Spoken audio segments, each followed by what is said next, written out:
I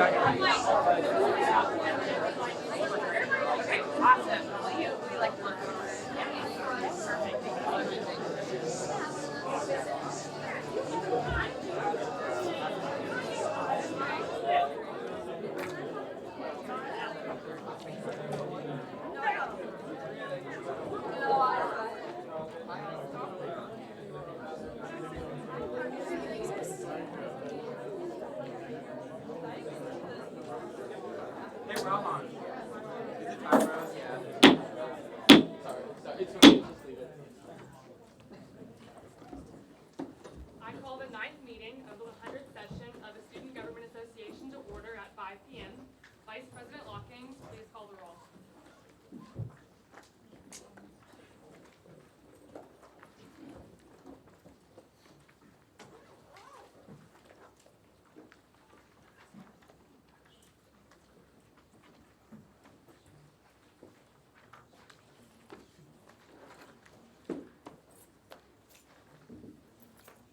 Andrews. Here. Barber. Here. Basam. Here. Beaver. Here. Kale. Here. Cheek. Here. Kramer. Here. Crawford. Here. Cunningham. Dang. Here. Diopodi. Here. DePersia. Here. Eddinger Lucero. Here. Farnham. Here. Garrison. Here. Hall. Here. Hernandez. Here. Hunt. Here. Langston. Here. Little. Here. Levenstein. Here. Murray. Here. Al-Uwemisi. Here. Patel. Here. Perry. Here. Portillo. Here. Rouse. Here. Randall. Here. Sander. Here. Sands. Here. Saxena. Here. Scape. Here. Spears. Here. Spikes. Oh. Teeter. Here. Ben Ash. Here. Van Brunt. Here. Volano. Here. Wesley. Here. Williams. Here. Woodruff. Here. If there are no objections, we'll approve the minutes from the last meeting as distributed. Are there any students who would speak during open forum? Staff appeals? Alright. If there are no objections, I'll send the rules for 5 minutes to allow for the first group to present. Whoever wants to go first. So you have 5 minutes to present, and then we'll do questioning after that. All right, thank you very much. I want to thank this August Assembly for allowing me to come and speak to you. I'm here on behalf of PsyChi, which is the International Honor Society for Psychology. We promote science and psychology experimentation and also helping others to be aware of mental health. One of the things that we like to do here at UCA is to invite a PsyChi speaker to, not a PsyChi speaker, sorry, an Active Minds speaker. Active Minds is a group of people that it's a clearinghouse for speakers. All of these speakers are young folks, college age or just after college age, that have had some mental health issues, have worked through those, and want to come back to the community and remove some of the stigma about mental health, and also how they overcome and how we might overcome. Do we have a need for that here at UCA? You know that we have a mental health counseling center that's available to all of us. Did you know that some 200 students a week go through there? That's a lot of folks. That's a lot of folks just here on this campus. And those are the people that are aware that they need some help or some counseling and are seeking it. There are far more who are suffering in silence. And by bringing folks like Active Minds here to speak, it helps to solve some of that, to make this counseling available to all of us. There's an added bonus with Active Minds that they will also speak at a high school or middle school at no extra charge. So we not only help our school, we help our community. Now, I'm very grateful for the amount that we were offered of $2,050, but $2,050 will not get a speaker here. I'm asking for an additional $1,450. That'll bring the total to $3,500. That's bare bones. That's gonna get us a speaker secured. It's gonna get a speaker here. But not only will he be speaking to our campus, he's gonna speak to probably the high school. Anyway, I appreciate you hearing this appeal again, and if there are any questions. Yes, sir. Yes, Senator Garrison. Do you have any other ways of securing funds for the speaker other than SGA? We actually, at this point, we do not, all right? We were fortunate last year that our speaker was a collegiate athlete, and the athletic department pitched in some funds. They made it very clear that was a one of, and they are not gonna do that again. Yes, ma'am. Senator Williams. Sorry. I don't fully understand the staffing process as I'm not on that committee, but I don't think that they can help with traveling costs. And when you say that you're getting them here, do you mean just like getting them to sign on the line that they will come, Yes, not physically like paying for travel or anything? that's right. Okay, just making sure. Right. Thanks. Senator DeFerto. Yeah, so, just to clarify, you're asking money from Psi Chi to fund an Active Minds event? Speaker, yes. Okay, so I was also looking at our SAFA allocations, and Active Minds is their own RSO and they requested their own money. So I'm not sure how. This is not an Active Minds chapter requesting this. Other people besides Active Minds can draw on Active Minds speakers. I know there is a chapter here, but their allocation is not for this Active Minds speaker. Okay. So we're not doubling up or anything. Senator Cunningham. Is it possible to introduce a speaker or bring a speaker that is just as impactful as Active Minds, but not necessarily them that would be maybe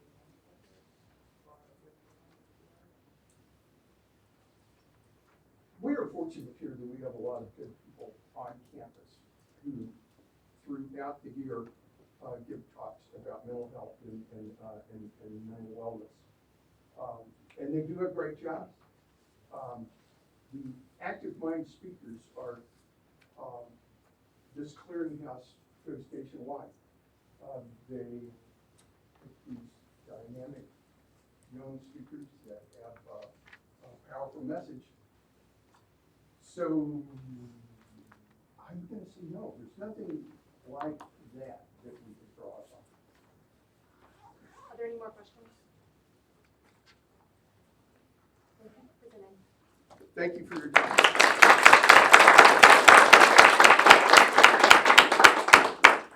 And then if there are no objections, I'll suspend the rules for 5 minutes for the next SAFA appeal.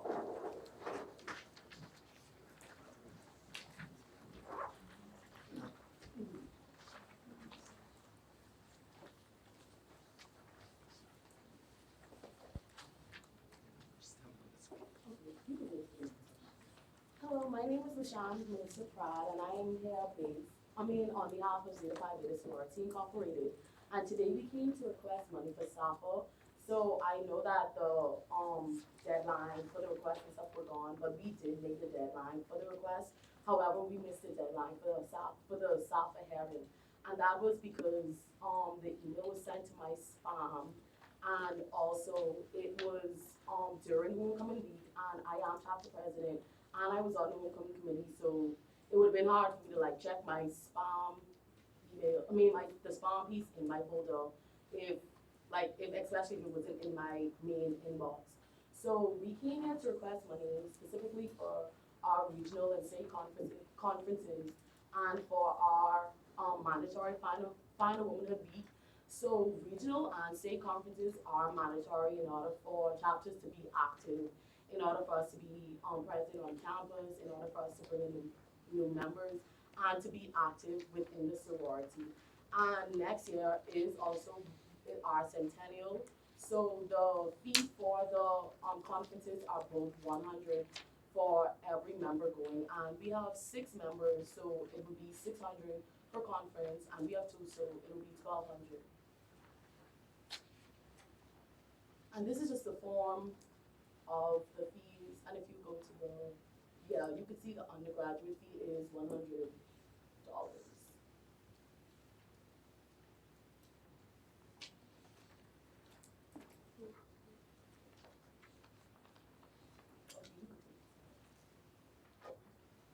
So yeah, this is the same thing, regional conference. And the Centennial Ball is a fundraiser that we are trying to do during Final Women Week. And like I said, Final Women Week is really mandatory, and every Zeta chapter has to do something that week.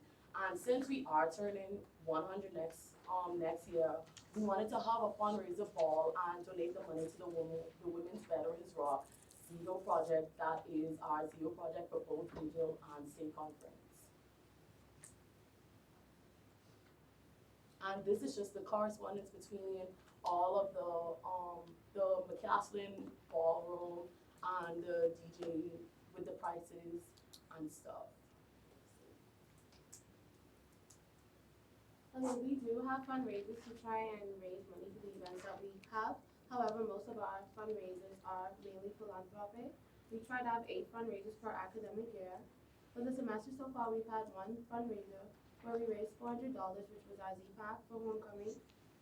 That was a package of paraphernalia that we sold to sorors. The proceeds of that fundraiser went to fund the scholarship that we also had at homecoming in partnership with the London Xi chapter of Sigma Gamma Rho. Also, the remainder of the funds are going towards the Ghost Store. They have a Operation Christmas Child where they give items to children in places like South Africa, as well as Angel Tree. And we also have fundraisers planned for next semester, which also will be to go towards philanthropic events, considering that we are having our centennial celebrations and that's mandatory.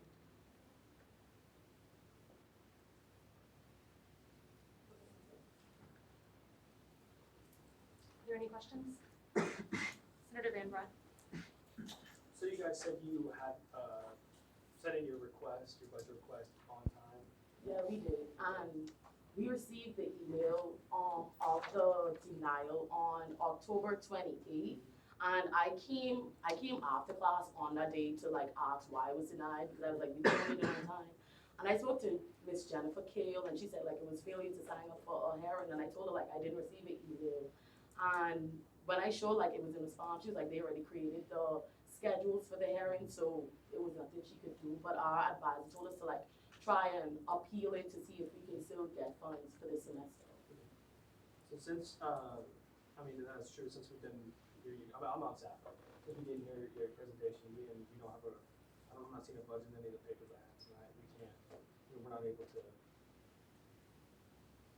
any money through the SAFA process.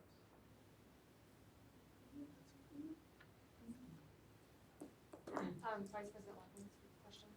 Well, that's the point of appearing to Senate, because Senate would motion to allocate funds, so it wouldn't be through the SAFA process. Are there any other questions? Oh, sorry, Senator Williams. So in total, you're asking for 1,200, and that's just for registration cost in one section, and then the other section will be under you for your fundraising event? Yes. Okay. So do you want the total of the entire thing? Yeah. The entire total is $2,275. Okay, and that would be for conferences And yes. Are there any other questions? Okay,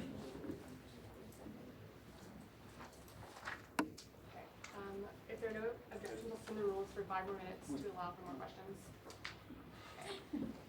Senator Kramer. Will Vice President Kelly go through a question? Yes. So since they're appealing, they didn't go through the official SAFA process. If we choose to allocate the money, would the same rules as SAFA still apply?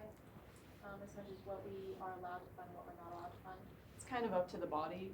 Ideally, we would go by precedent because the point of SAFA is for it to be fair, but it is ultimately up to whoever makes a motion. And then, would you mind scrolling back to the pause, that right there? Right, thank you. Are there any more questions? Vice President Watkins. So just to reiterate, if you were to receive funds, your priority would be the conference that y'all you have to go to as a chapter, Yes. and that would be 1,200? Mhm. Senator Hernandez. So what would happen if you guys didn't go to these conferences? If we don't go to the conferences, we will be inactive in our sorority, and we will be inactive on campus, and we will have to wait until the next sorority year, which will be July, to participate in any activities on campus and to participate in any activities in the sorority. So essentially, you guys wouldn't be a sorority for the next semester? Yeah, Okay. our chapter wouldn't exist on campus if we don't go. Senator Hall.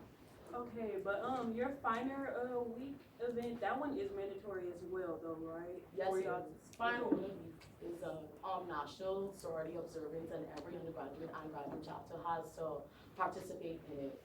Okay, so it is mandatory. Okay, thank you. Senator Williams. Okay, so, do you have to send all 6 members, or is there like a minimum that you could send?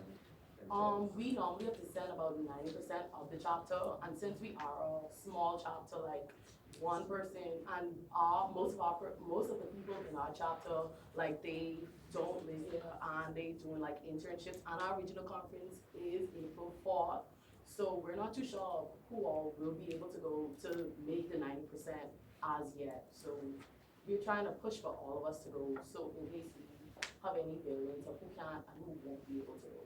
Okay, and then the event that she was talking about, that's the Centennial Ball, right? Yes. Okay. Senator Woodhull. Yeah, so, just to get this straight, how many active members do you have currently right now? 7. 7? Senator Joyful. How have you all like funded your events and conferences in the past? Has it always been through SAPA or some other means? No, it hasn't been. Well, we have been doing SAPA, but this is my first time doing SAPA because this is my first time actually as a chapter president. So I'm not too sure. I'm positive they did get their conferences through SAPA because my advisor told us like if that's why she really pushed us to appeal it. But I guess if we can't, we would have to do like a lot more fundraisers than we normally have planned. Are there any more questions? Okay,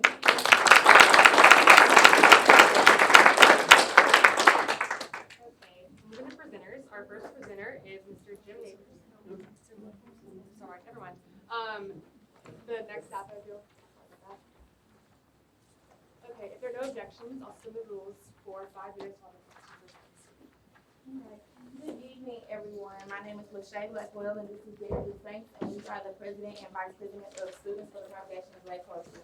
Before we get started, we both would like to apologize for the errors that we made on our end in regards to the budget request entries. We are both new to executive positions in this type of setting and didn't fully understand the budget request entry and didn't seek forth information or help from our advisor and from the financial budget committee. So we would like to apologize for that. We know that second chances aren't always an option. So we just want to thank you all on behalf of SPBC and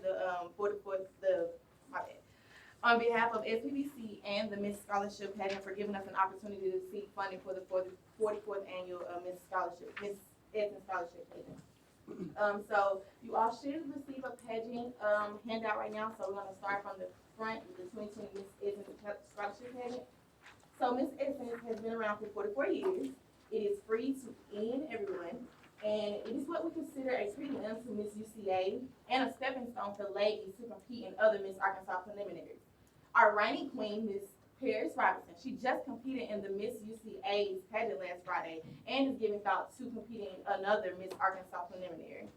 In addition, one of our 2018 runner-ups, Alexis Shelton, is the 2019 Miss Petite Jean Valley and competed on the Miss Arkansas stage last summer.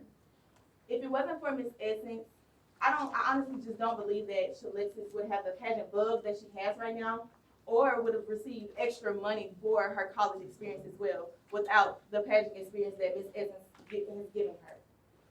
So without further ado, could you please turn your package to the left? So we're asking for a total amount of $4,500. That went up with the cost of the Reynolds Performance Hall room. the MC, Ms. O'Celia Gibson, the pageant coordinator, Ms. April Jackson, and the photography, Sterling Imageworks. Those invoices for the Reynolds Performance Hall came from 2018 and 2019, the actual cost, which were $1,167.50 and $910 respectively. Our MC is a former Miss Black UCA and the first from the state of Texas, a national speaker and author. She has over 15 years of speaking, mentoring, and outreach experience. She is the founder of the More Than Pretty Face International, which was founded as an outreach to girls in underserved communities. Based on last year's invoice for Ms. April Jackson, we're just gonna ask for the $500. And the photography, we're asking for, and that's an actual invoice from Sterling himself, which is $629.92. The pageant was established to celebrate and showcase the talents of UCA's women of color, plus provide scholarships to aid in their academic success. Because many of the young ladies have never competed in a pageant, and we want them to feel good about competing, practice begins in November to prepare for all phases of competition with the help of qualified pageant coordinator and additional pageant coaches. SPBC awards $2,000 in scholarships derived from ad sales, pageant entry fees, and membership due payments, and other fundraisers in the following manner. The Queen will receive $1,000. The first runner-up will receive $500. The second runner-up will receive $300. The interview will receive $100, and the talent will receive $100 as well. The Students for the Propagation of Black Culture was founded in 1971 and crowned the first Miss Essex in 1976. Thanks to funding in recent years from SAFA to offset some of the costs associated with the pageant, we have been able to increase scholarship, award patrons to attend free of charge to support their favorite contestants. SPBC has 100 members this year, and we have all paid $10 each in dues. So we just, the pageant is really something that is dear to my heart, and I haven't, and it's like, to say that it's something dear to my heart and I haven't even went on the stage, just being behind the scenes and actually seeing the growth of the women that were actually on the stage, and just people that seen the pageant like, okay, I want to be a part of that, because every year we increase on the entries of people wanting to be a part of it, wanting to help and do this and that. So the Miss Essence Scholarship Pageant is something that we hold dear to our heart as SPBC and as individuals as well. Are there any questions? Yes, so with the bottom of the pack, you said that 100 members each pay $10 for dues. So what events or programs are funded with this $1,000 that you get annually? So basically, we have different events, so different programs. We have a membership program that we need, to fund, like for the games and the food and things for that. We go to do community service, and we also have membership shirts as well that we purchase with that money for our members throughout the year. And in the past, has any of this money and dues been used to pay for this pageant, or has it not been available? The little that we had, it just runs over to what we can afford and purchase food. Senator DeFrazier. Yeah. So, just for reclarification, you're asking for $4,500. Okay, and what exactly are you wanting that money for? To go toward the? Never mind, I can't read. That's all. I just can't read. So, I guess the second question is, whenever you originally submitted your request, you asked for $2,000, but now you're asking for $4,500. So where exactly are you getting the difference from when you applied before and when you apply now? And I'm sorry, that's just from my end. I only thought, just about the pageant for the award, the winning, and that just was my fault. That's why I apologize in the beginning, because I didn't ask before I submitted it. So that was just on my end when I submitted the $2,000, just for the award, for the scholarships that whoever is the new Miss Essence wins. But realizing my mistake, we have to go back and fix it. Okay. If there are no objections, I'll suspend the rules for 5 more minutes to answer questions. Senator Wesley. On the thing that y'all passed around here, for the request or the quote that the speaker gave, that's what this email is, right? It's for the speaker. It says that the $2,500 to $3,000 would include the honorarium, which you can do, and then travel and hotel expenses. SAFA isn't allowed to cover hotel or travel expenses. Is there an estimate of how much they would require self-traveling as well?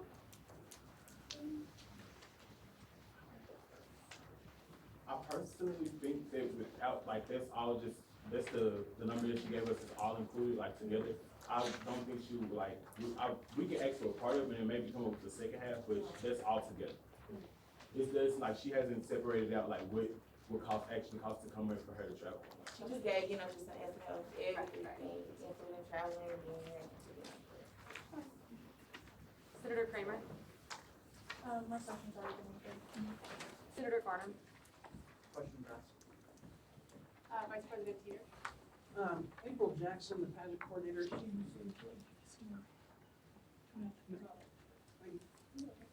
Are there any more questions? Senator State. Yes. Hey, I read and I heard, excuse my voice, getting it back, that we usually don't charge, the patrons to attend, or like the public to attend, typically a free pageant, correct? So have you guys considered charging patrons in a sense, like how this pageant is growing, it has grown, I'm not the person that watched it grow over the course of the past couple of years, and Shalex is actually did get first runner-up in Miss UCA, so I can only assume the competition is gonna be growing, and so I'm wondering, for Miss UCA, they did $5 for UCA students and $10 for the public. Have you guys considered, adding that in and possibly offsetting the cost that way? We haven't, but now we have. Thank you. And they also charge $5 for a brochure, well, like the booklets, right, if you wanted to. The reason we have a charge is because we like to do things free as much as possible, and then the rental cost for rental increases when we charge. And so it's already sitting at about $1,000, so it will go up higher. Thank you. Senator Wesley. Question is asked. Senator Hernandez. So do you guys receive any institutional support, like from the Office of Diversity or, no? Alright, thank you. Senator Crawford. Okay, forgive me if this has already been stated, but have y'all done any fundraising to go towards this pageant? We actually have, fundraising committee that we have throughout the year, but as much as, like, we just try to, like, get as much as we can from each fundraiser, each event throughout the years, plus, like school and the other programs and other committees. So we do fundraisers and whatever we can to support the pageant, whatever fundraising that we do, that. Are there any other questions? Thank you.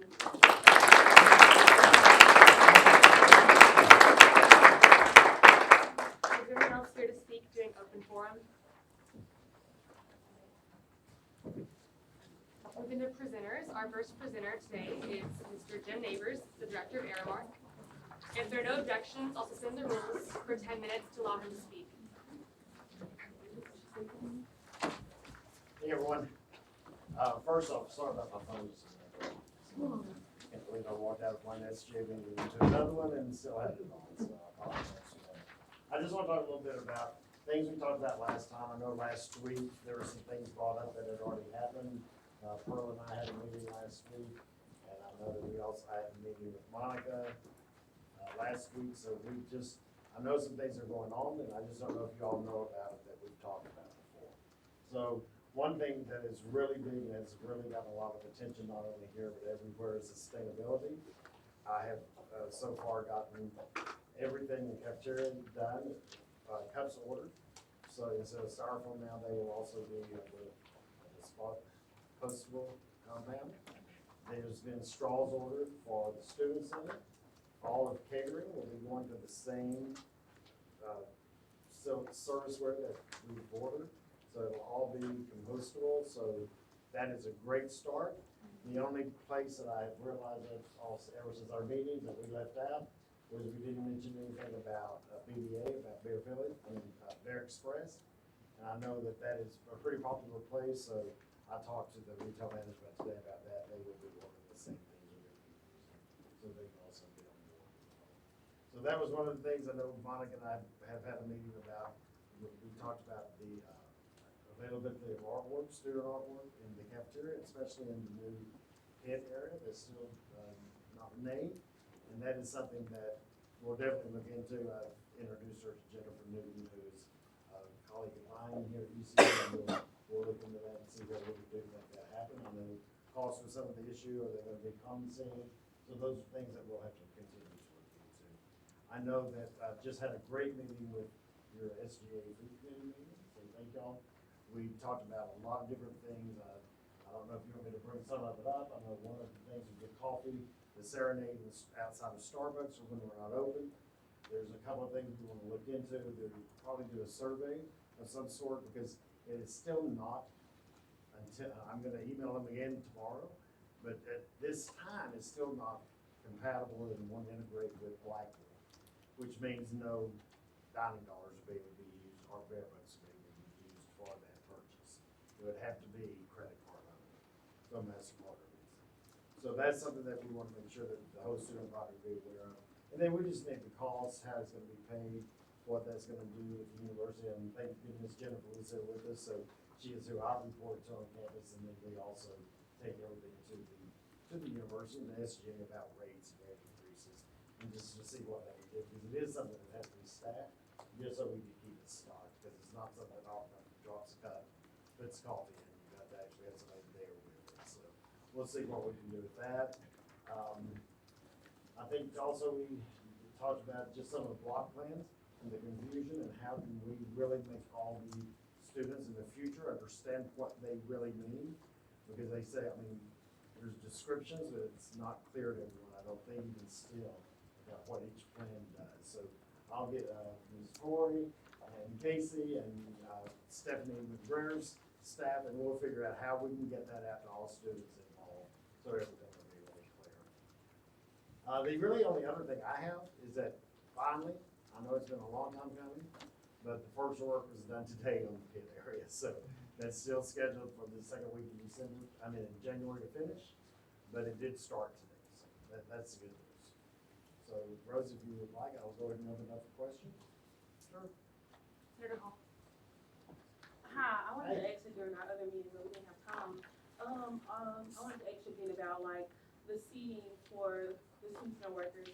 I know you said you didn't do it because like other places didn't get to have a chair either. But I did take a few pictures in the cafeteria and they do get to have seats in there.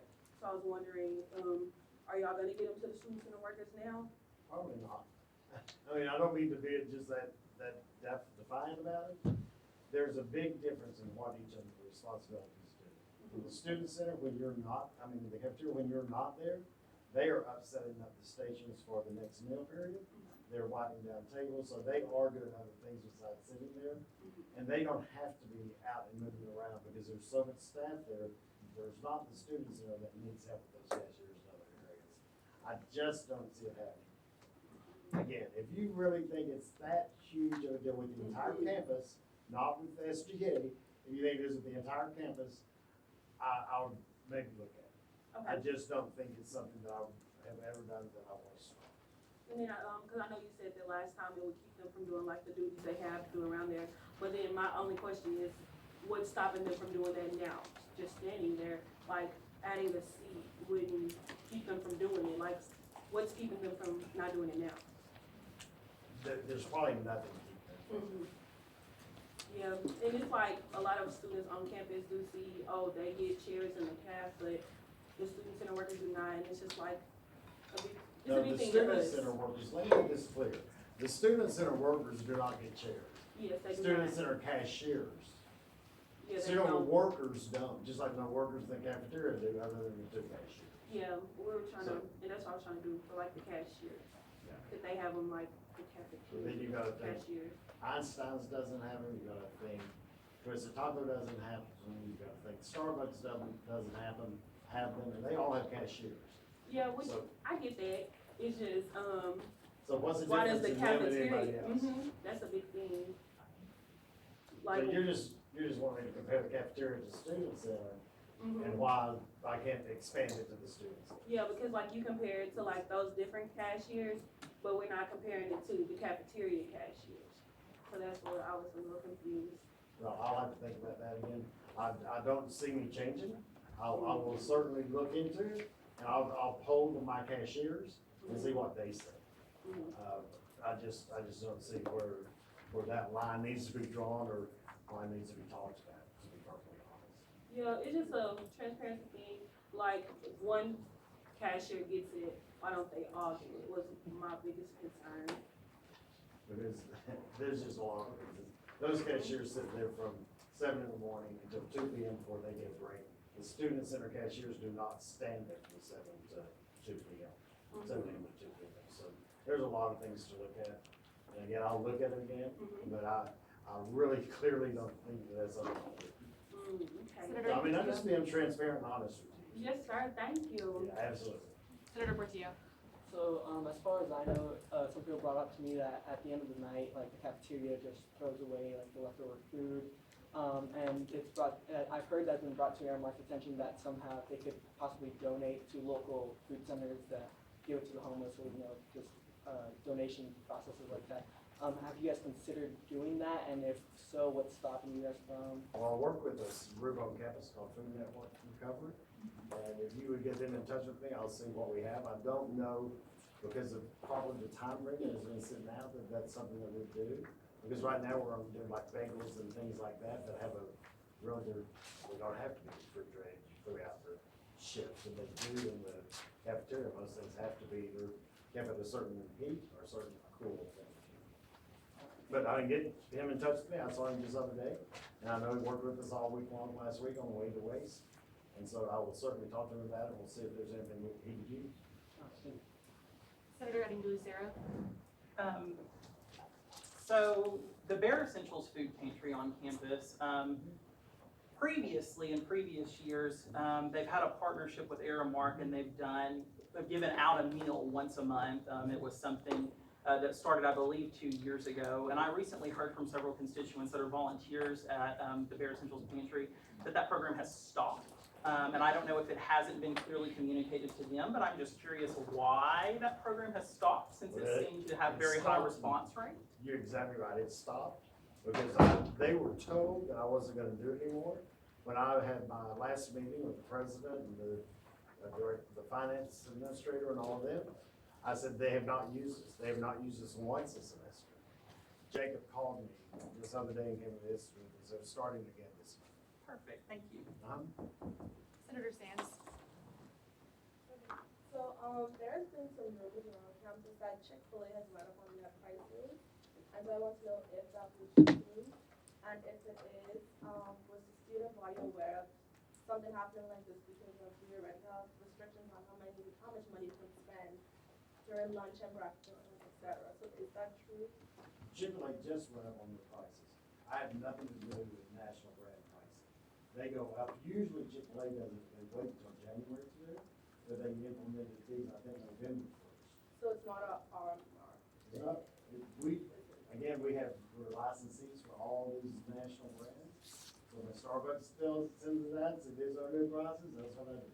And Chick-fil-A does, that's what we do. I guess for future, like, can you guys send out an email to the student body and let us know? Because it's kind of like word of mouth, like, oh, we went up on our prices, and then it's like, you already spent, you already paid for a certain amount of dining dollars, and if it's go up, it's like, kind of like. I'll see if I can get it to, I'm not gonna promise that I'll send it out for the entire student lobby, but I'll see if I can get it to someone who could. Senator Saxena. So this is about the to-go box. There's been problems with the latch for the box. Are you aware of that? No, but if there's a problem with it, I'll need to bring it back to them and let them respond. Because they'll just replace it for now. Yeah, I mean, I've not even heard that at all. Yep. Are there any other, if there are no objections, I'll suspend the rules for 5 more minutes to allow for questions. Senator Crawford. Hi, okay, so I have had 2 students and then also myself notice this. In the student center, in like the little food court spot, when buying milk, there have been bottles of milk that have expired. Is there something that y'all can do to make sure this isn't on the shelf? I can certainly talk to them about that, and every time I walk through, I can look. I wish I could say there was a guarantee that it'll never happen again. Unfortunately, it's we're dealing with humans all the time, and I will absolutely tell my staff over there then they need to check those every day. And then hopefully that'll happen. Senator Bellata. Have any of, you mentioned Chick-fil-A increased the rates of their food at what they charge. Have any of the other restaurants in the student center indicated to you that anytime in the near future they could be changing their rates? I haven't gotten that from any of the others. Okay. And one other thing, one other follow-up question on the first part. When Chick-fil-A does change their prices, I know that has nothing to do with you and you can't change that, but what's the process of that? Is that like an overnight change? Or is that No, we something know at least several weeks in advance. Okay.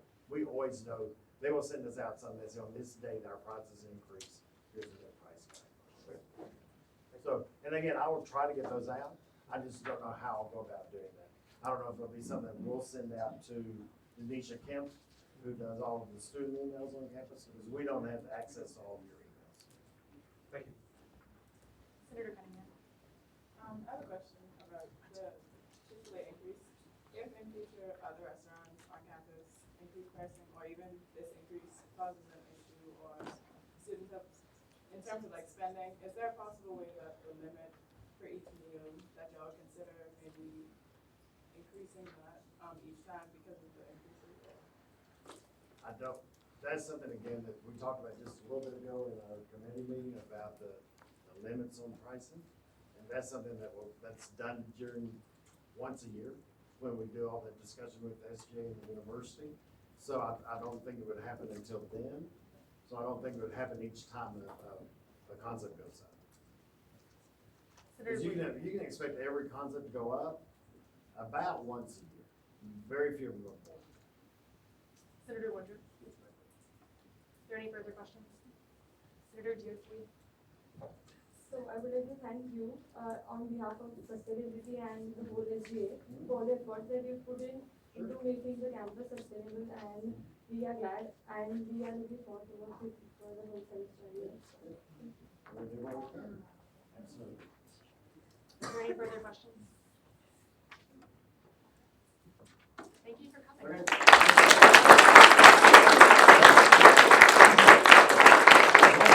I have to say, because I've gotten so many comments about it, you can thank Troy for putting out the tweets or Instagrams about the late night menus, because she's done a really good job at it. And I know y'all retweet it and I see it all the time, but so thank you.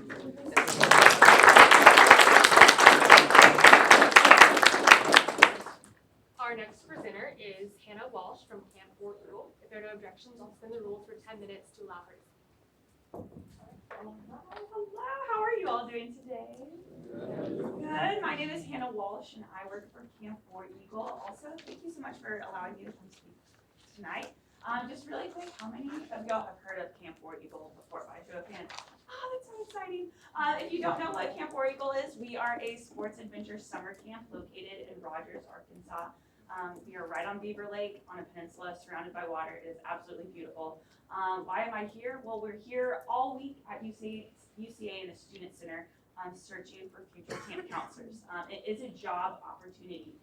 To work half of the summer, we pay about $1,200. To work the full summer, $2,400. We hire about 300 staff total, and every year, on average, we get about 50 staff members from UCA. We love our UCA camp counselors, and we just want that number to grow. So this is directed to y'all and the students you represent.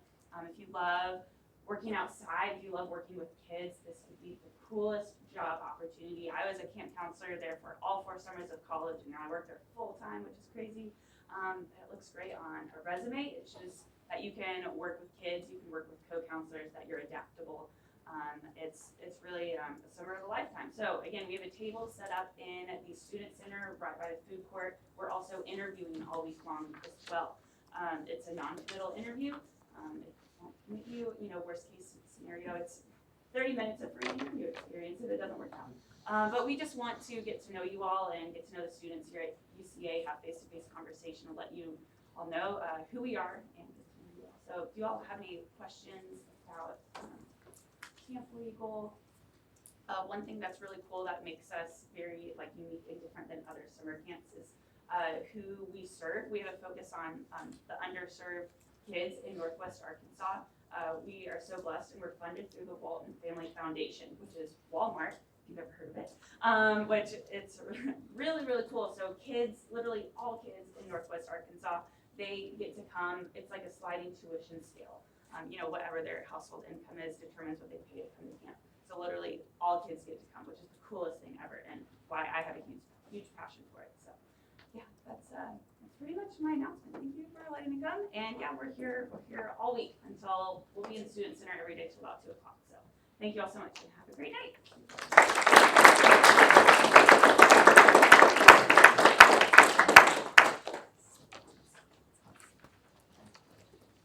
Move into consent reports. Decorum. Okay, so I want to follow up with Dr. Bailey, with the study abroad proposal. So he came to speak last week, but I wanted a few senators to, a small group of us to go talk to him, give him some more in-depth feedback. So if you're interested in doing this, please let me know by the end of the day tomorrow. We're going to either meet with him this week or after Thanksgiving break, but just so that you can know more feedback regarding their proposal. And then our last town hall of the semester is this Wednesday at 5:30 p.m. Same room as last time, so the students in room 214, and there'll be cookies this time, so more students to come. But also, whoever comes, their name's gonna be put into a drawing, and they'll get a special surprise. So if your name gets drawn, so another reason to come. And then paper survey. I added this in later, but so Senator Saxena is gonna talk about this during his reports. But we're having our first paper survey of the semester. It's on Brent College Pad, so we'll explain it all in his report. But basically, there's 3 surveys.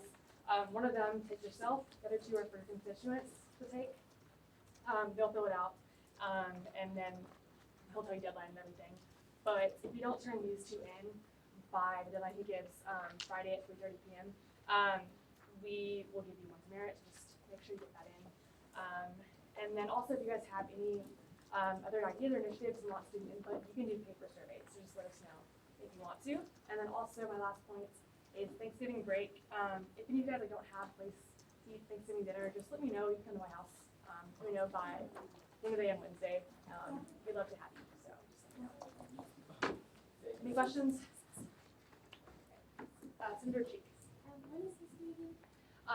Friday at 5:30 p.m. And Senator Saxena. Any other questions? Okay, Vice President Seeger. All right. So first off, I want to thank our 2 ideal pages, Lauren and Lindsay. Let's give them a round of applause.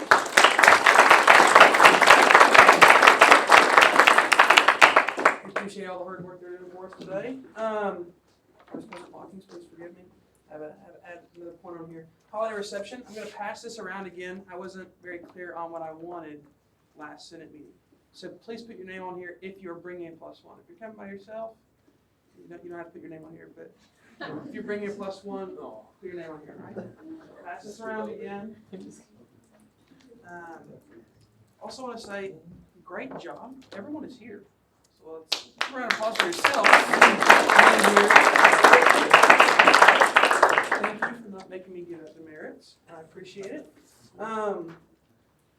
Voluntary report. Sugar Hall. Okay, so this report today is coming from President McGarity, and so she just wanted everybody to know that I know we're all friends in here.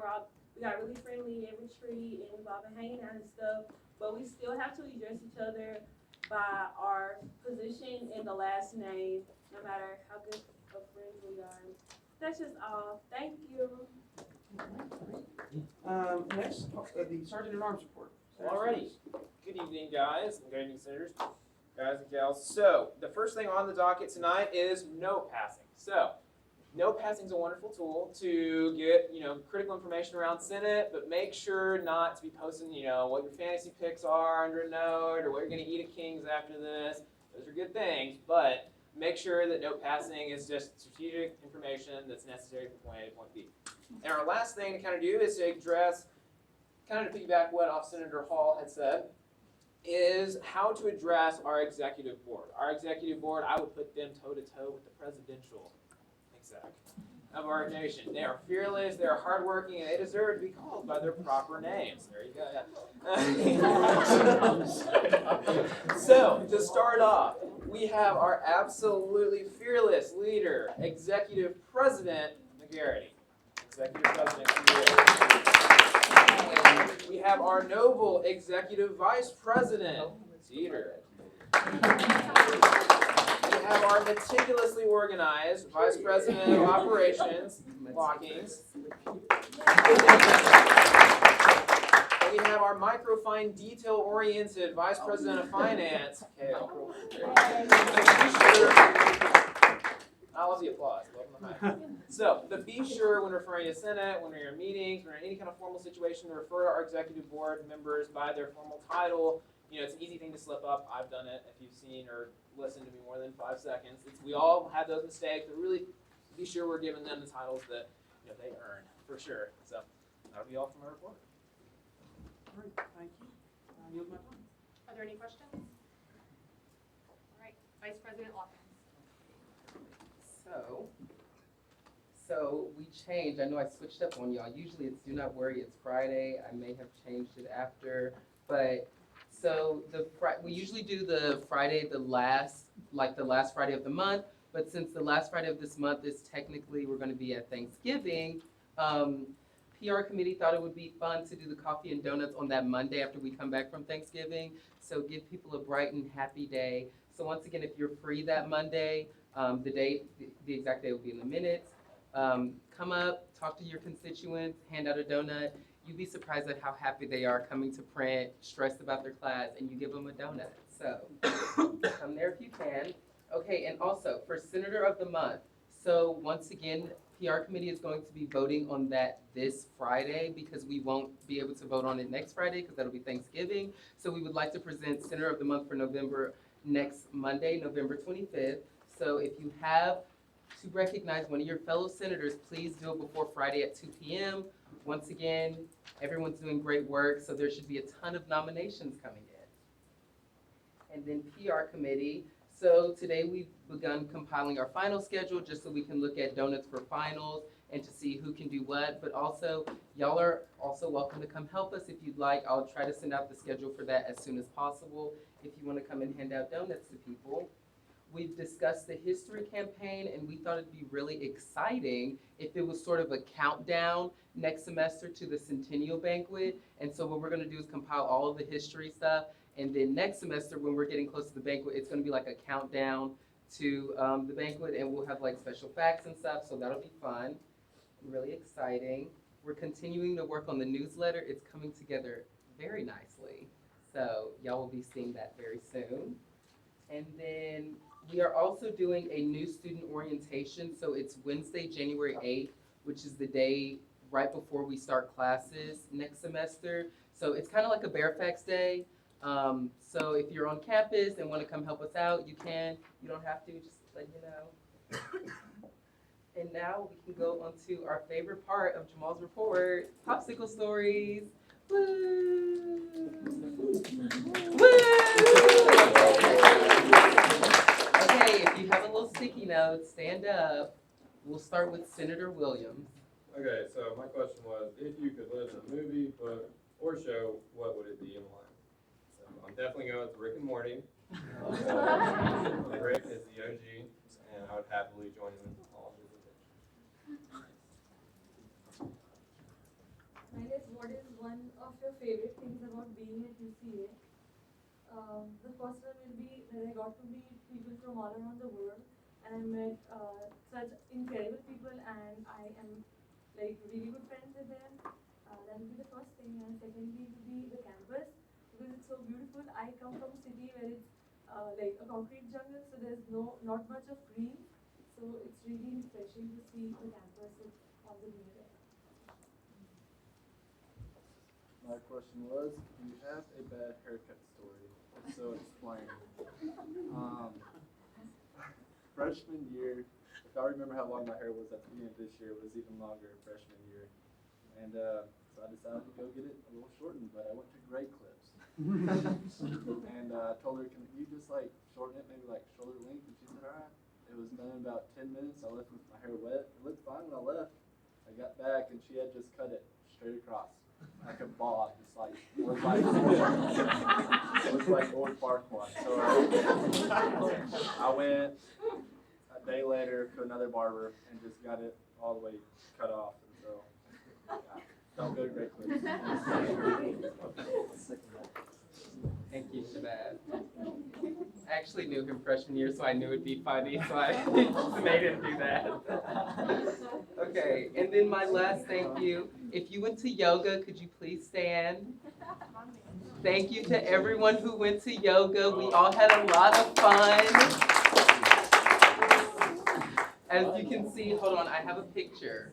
They're all like, oh no, yeah, we were all sweating afterwards. It was intense. Thank you. Yeah, well.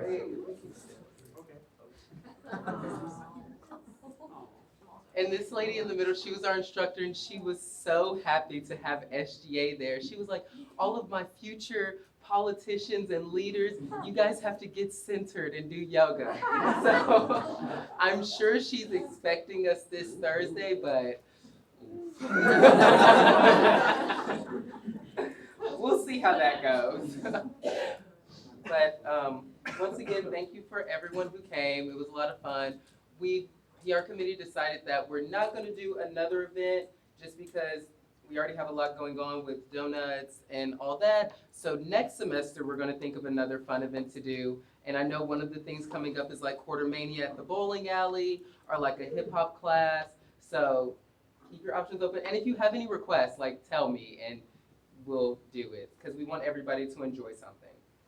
And then also a little shout out to Senator Jackson Rouse for representing the ideals of SGA even outside of Senate. He's on the front page of the Echo today doing a forum on the homeless population at UCA downtown. So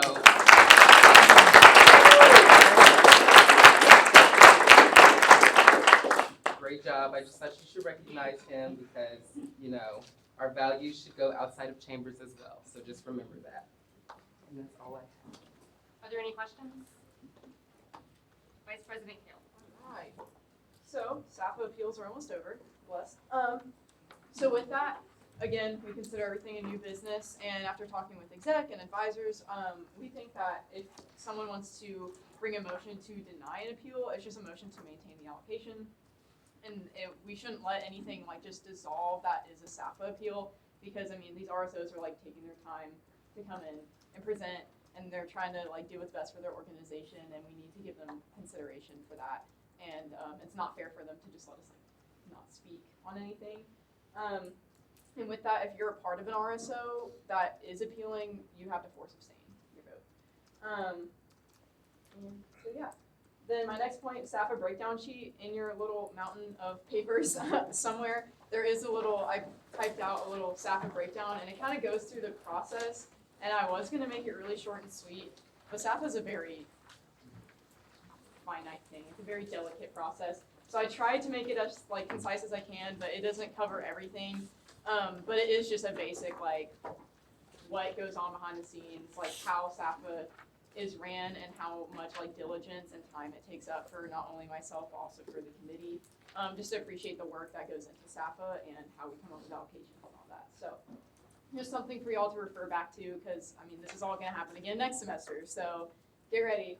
And then after all the appeals and stuff are discussed, I will be bringing up a motion to ratify the SAFA can be appeals, so it can be official and all that good stuff. So. Are there any questions? Senator Hernandez. So, so I know it says the committee set precedents for all of these. What does that mean exactly? It means, so it's to eliminate bias. So before we even like consider any budgets, we go in and we're like, okay, how much money, because by then we've heard budgets, so we're like, okay, we had a lot of people request conferences, how much do we want to fund? So the precedents were on the spreadsheet that I gave to y'all last week. So like, for example, conferences, we fully funded up $2,000, and then we decided 50% if you went to 1,500, on top of that 1,000, and then 25. And a lot of them were to be determined because it was very few and far between the advertising went above 500, or production setup is always just like anything can go in there pretty much, and prices range. So it's basically just this is a safe allocation that we could give across all RSOs in a way. Okay, so I guess I'm kind of confused. on like precedence with a TS and a CE, because that sounds like precedence that you're setting.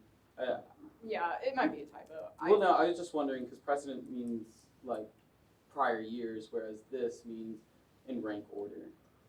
Rank order, but it. So that's the one you mean. Okay, that's the CE. Okay, I was just wondering. Okay. I mean, Just wondering. it's just the allocation that we set across all of this. Okay, I was just wondering. Thank you. Are there any more questions? All right, so move into standing committee reports. Academic Affairs, Senator G. Okay, I wanted to just start off my report with like a little motivational quote because it's academic affairs and it's really stressful right now. So, the secret of success is to do the common things uncommonly well. And that's how I run my report. So, as Dr. Harper always mentions, like you don't have to like tackle everything head on all at once. It's okay to break it into small pieces and be proud of yourself for the progress that you make. So, just kind of boost morale or just finish strong. I need to remind myself of that too. So we're extending the teachers tutoring teachers poll until the end of the semester. We initially had it closed Thursday, but we didn't have a very good response, so we're extending that. Senator Crawford met with Dean Williams, and they are working on doing something outside of Irving in the brick courtyard area. So we have a project to do next semester, but they're researching that. And then again, the academic food fight is still going on, so keep pushing. You can share, post, if you want, but just tell your constituents. Just like in your hall, just for the department, just be like, hey, there's a box, put food in it. That's so good for people. Okay, and then I'm going to give the rest of my report to Senator Clinton. Hello, everyone. So, as Mr. Neighbor said, I got partial approval for the artwork at the cafeteria pit project that I'm working on. I met with Dr. Seymour this afternoon, and so it isn't as simple as I kind of thought it was. So basically, I think the compromise might have to be a mural, like panel installation that I would lead, and instead of it being artists being invited to have their work in the pit, because that would be in contract, and then there's a public art committee, university committee that has to approve it. So instead of that, I think we should do, well, I'm proposing to do a mural panel, and I would lead it, and then other artists and students can add like finishing touches around the piece as like involvement, and then also getting another department involved, so the health and behavioral sciences, so kind of an art therapy kind of thing for students as well. So it's going to be several projects throughout the rest of this semester and next semester, because the opening is supposed to be January, but it's probably going to be after that. So if y'all have any suggestions on what the theme or subject matter should be, or which artists might be interested in partnering, I'd be so. Are there any questions? Internal Affairs, Senator Spears. Well, again, senators. So first, let me start off. Can everybody who's on Internal Affairs please stand up? So as we're kind of going and winding down, we're presenting our last planned previous notice for this year. I'd like for everybody to give a hand to all of these senators who've done such a hard, meticulous labor of doing all of our governing documents and really looking and taking an introspective look at what makes SGA function better and how can we, as a governing body, serve our bosses, the students, even better.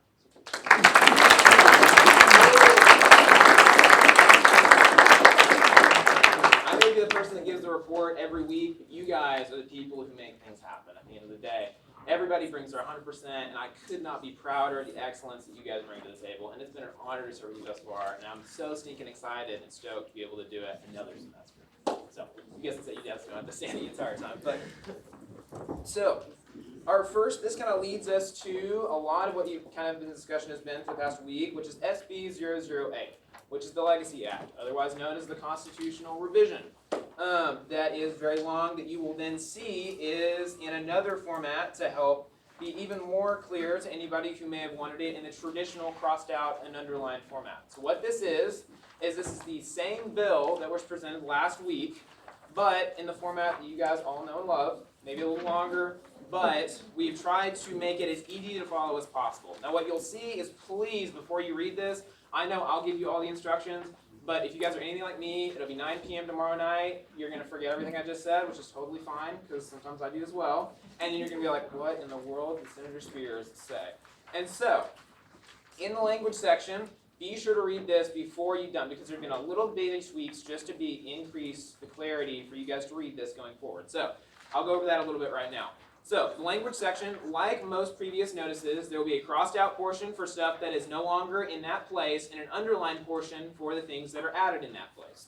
Now, since this is a revision and a reorganization of the Constitution, there's going to be a lot of stuff that's crossed out. That doesn't mean that it's been removed entirely. That just means that we've taken it from one place or condensed it and put it in another place of the Constitution that's more easily readable, more easily organized, and just overall just clearer as to what actually happens. Now, in the event that something is crossed out and moved in the Constitution, you will see that if you'll go to, just for example, page 7. Everybody turn to page 7.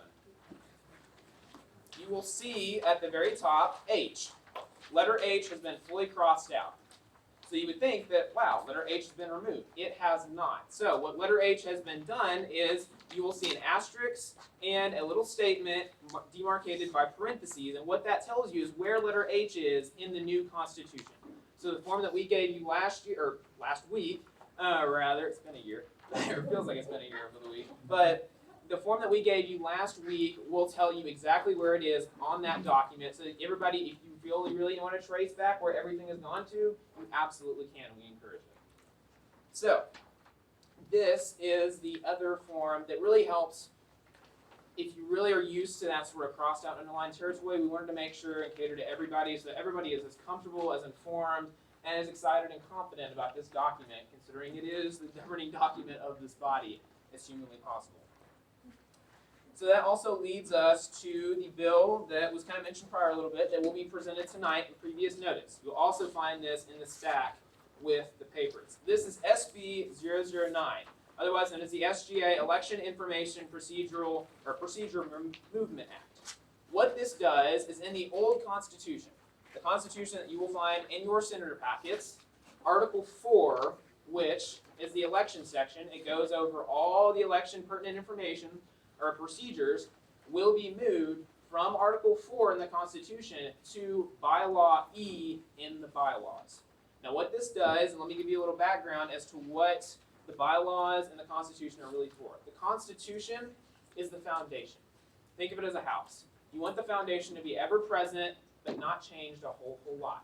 So, what this does is that the foundation is meant to keep it stable, to keep the baseline structures of SGA moving, working well, and continuous for hopefully another 100 to 200 to 300 to 500. We're here 1,000 years later. We're all in space. They're in a UCASGA and the moon. But it's a little farther down the line. But so what this essentially does is this moves Article 4 to Bylaw E in the bylaws. Now this does not diminish the election procedural information. This actually enhances it a little bit better because the election information is considered a procedure. In the bylaws are where all the procedural information go in our governing document. So it would only make sense for consistency reasons to put Article 4, what was Article 4 in the Constitution, as Bylaw E in the bylaws. Now you'll also see at the end of Bylaw E, what we have simply done is move each letter down one successive letter because what was Bylaw E, if you'll look in your senator packet, is the SAFA information. So we moved SAFA down from E to F, and then we had moved the Marlene Dulac research from F to G, and then student workers from G to H. And you'll see each of those movements. We have not touched any of those bylaws, just the letters demarcating each one, just to make sure that the rest of the bylaws are consistent with that. So, I don't know how many of you guys can recite what I just said. I know I couldn't for a fact. So, what we are going to do and what the Internal Affairs Committee and what I've committed to do is to make sure and give you guys every opportunity possible to be confident, informed about this, regardless of whether you vote or which way you vote, that you guys can be confident, assured, and informed about these very large pieces of legislation going forward. So that's why Tuesday and Thursday during X period in chambers, we will have a Constitution Q&A session, which essentially all it is that anyone and everyone who wants to, all senators can come, ask questions. As many as you like. We'll go through 1,000 if you want. We'll go through 2 if there's only 2. But I deeply encourage you guys to come with any questions. If you see a section that you think, wow, where did this go? We can trace it down. We'll track it down. If there is such a change that needs to be made, I will mark that down, and that will be the time that we go through and I can explain in more detail, because we love Senate meetings, but we also love 2-hour Senate meetings and not 6-hour Senate meetings. And so that's hopefully will cut down on the amount of time next week that we will have to discuss just questions, and to make sure that you guys are informed walking into next week and confident in the abilities of the committee and the documents that will be presented. So it's really our hope that you guys are comfortable with this. We don't want to spring this up with any kind of controversy, because this is stuff that will propel SGA into the stratosphere for another 100 years. It's our hope that you'll take every opportunity we can give you and really run with it. So, just a reminder, Tuesday and Thursday during X period in chambers, anyone and everyone, you can bring your dog, you can bring, well, don't leave the dog outside, but you may want to, we'll leave Fido outside, it's all right, don't do it. We'll keep some of our office workers happy. But please come, ask questions, feel free. This is a very open setting, it will be very casual. I will certainly not be in a suit and tie. I don't expect any of you guys to be either. So, please come, ask as many questions. I cannot say that enough. Ask questions, ask questions, ask questions. You can call me anytime, text me, email me, whichever. It's in the Senate minutes. We'll make it happen. So, that is all from my report. If you guys have any questions, ask away. Are there any questions? Housing and Food Services, Senator Saxena. All right, it's going to be a long one. So, first of all, big shout out to my committee. We had a great productive meeting with Mr. Neighbors and Ms. Newton. We discussed number 1, the coffee machine, and we found out a lot of things, like Mr. Neighbors said, so I'm going to speak about the things that he did not. We're also looking at just a regular coffee machine rather than the whole Starbucks Serenade machine. And so the primary concern would be a competing machine with Coke, and we have to speak to them about our contract. So if Coke does not offer any coffee alternatives, we'll be looking into getting something like a Nescafe or something for starters, so that we have a 24-hour coffee option. And then the second thing that we spoke about was the block plans. And all in all, to put it in a concise manner, we're trying to get the block plans so that you don't have a fixed amount of time where you can swipe for the 200 or the 75. So you would have the breakfast that would still be limited because of the time, because that's a 7:25, whereas the dinner and lunch are at 8:50, 7:50. I'm sorry. So you will be able to use the other 2 swipes whenever you want during the day, as long as it's open. And we've also spoken about educating students better about these meal plans, because a lot of times the word cash equivalency is really not understood by a student who buys a meal plan. And we just hope to make it more clear. Next, Senator Garrison has reached out Missouri State for the gender neutral housing project. We'll be in contact with them to get more info. And he's also reached out to Brian Buford to get statistics for gender neutral housing. So more updates to be coming on that as well. Next, we have a tasting for the international recipe at the cafeteria. That will be on the 21st. Make sure to be there. Try fried plantains from the Ivory Coast. They're amazing. And you can also try them today, by the way. I think so. Sorry. There'll be a tasting tomorrow with the students who have submitted the recipe, so that it goes right. We'll take suggestions to make sure it's good.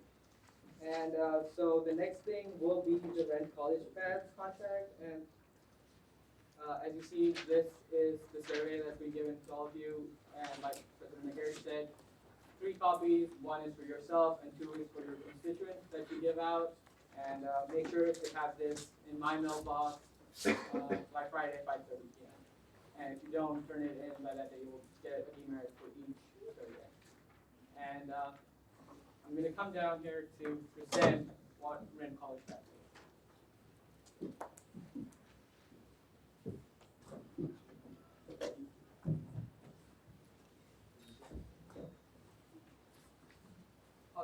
So the reason I'm doing this is because I feel that not all of you understand what we're trying to do here.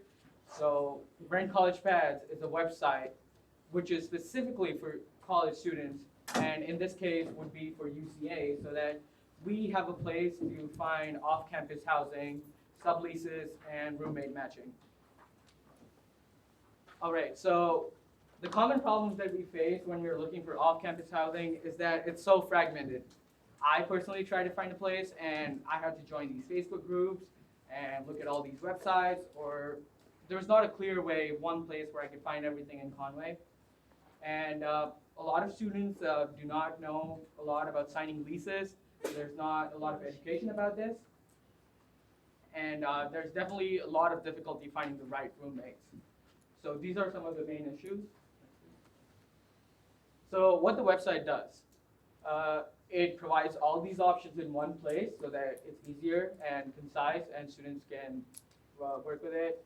And it's a safe place to find roommates and subleases, as only UCA students can list these listings, and it's all through sign-in, so it's all secured so that no outsider can step into it. And it also allows you to have better communication with landlords so that you can give your complaints to them, and I'll be talking about that in the next slide. So yes, so all these landlords are rated, and it's like most websites, but again for college students and more secure, providing easy and clear access to find listings. And so these landlords, usually this is what most universities have implemented who have partnered with this website. They have a 3-strike policy, so if 3 complaints go without any action being taken, so these landlords are kicked off the website so that it strives for good quality. Next. And like I said earlier, so this will be secure, so only UCA students will be able to list their listings on it, and they'll be able to find roommates who just go to UCA. And also the website provides you walk times and public transport. We don't have that, but we could integrate with the shuttle service that we have on campus so that we can find out easier ways to travel around campus. And so one of the major ways they would be reaching out to students is by creating a subdomain on our website. So it'll be partnered with the housing site, and it'll be like a page at the housing website, and that's why there's the uca.edu subdomain. And that not only helps our students, but potential students who know that there's an option like this coming in. And there'll also be a lot of social media advertisements that the company will be doing to spread the word around campus. And the university does get all say in how these advertisements are, if there are videos, what platform they go on. So we have a lot of control about the advertisements, which was initially a concern from the administration. And also to add that there'll not be any third-party advertisements on the website as well. And these are some of the universities that they've partnered with in 2019. And that's how the website looks like, so you'll be able to find it on the map, and just like a regular house listing website. And so we do not have to pay anything to get on this website. They'll be doing it for us. We just have to create the subdomain, and we get a 10% profit what the company makes. And I have had the profit formula up there. That's what their representative told me. So the university, and this can go to SGA if we want to, so it could be for SGA projects in the future. So there's also that to consider. And okay, so now coming from what we have learned from all the meetings that we have had with administration. So since we're not paying the website anything, there's a certain lack of control, which I spoke about in my last report as well. And this can be worked around where I did speak to them, and they did tell me about all the advertisements that they'll be doing, so we do have a control on that. And we can also set up policies, especially for the school, and how we want to integrate this. And the next step was Another thing that Mr. Reednar had talked to me about was that liability. If there was something that went wrong in these apartments, the students could potentially blame us. But the contract does state that it limits the liability not only of the universities, but the company as well. So it would be the landlord's responsibility if something goes wrong. And the next thing is that StarRes, the current housing, the housing portal, it has an option on it called Marketplace. So that basically is something where you could list all these things, and you could have an in-house website, which was suggested by Andy Eisen, the director of housing. And they could integrate with this StarRes's roommate matching and potentially do all of this in-house. The thoughts what we had on this is that it would limit the reach in the entire town of Conway, and we just feel a company that has expertise doing something like this would be better than implementing all of this in-house. But that's everything we have so far.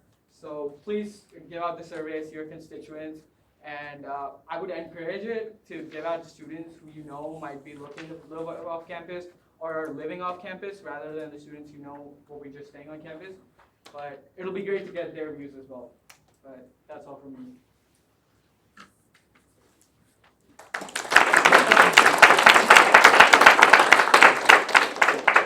Vice President Peter. All right, so how does the company itself make money? So it charges the landlords to get on the website. So whatever they pay will be what they'll be earning. And as of my understanding, they give the landlords the first month free so that they get a feel of the website and see that they're making money. So more landlords enlist on the website. And the more landlords they get, the more profit we make as well. Senator Spears. So, I know you had mentioned if they had integrated possibly a system, sorry, a system led by the university, would that, by going to, say, College Pad, would that increase the scope of the amount of available properties that a college student can essentially apply for rather than just an in-house? So I would say definitely, because according to them, the way they have worked in other universities, they have acquired 70% of the market with their first round of when they go out. So, and that is pretty much the same thing that they're trying to do. So they'll have representatives come in and just market the most out of it into the town to increase the reach. And is there any kind of filter based off like previous issues with landlords, and then is there any kind of initial filter in letting landlords that would normally have not been allowed to continue on the site, but since there is no other oversight beforehand, or is there oversight beforehand as to who can actually enter the site as a potential landlord?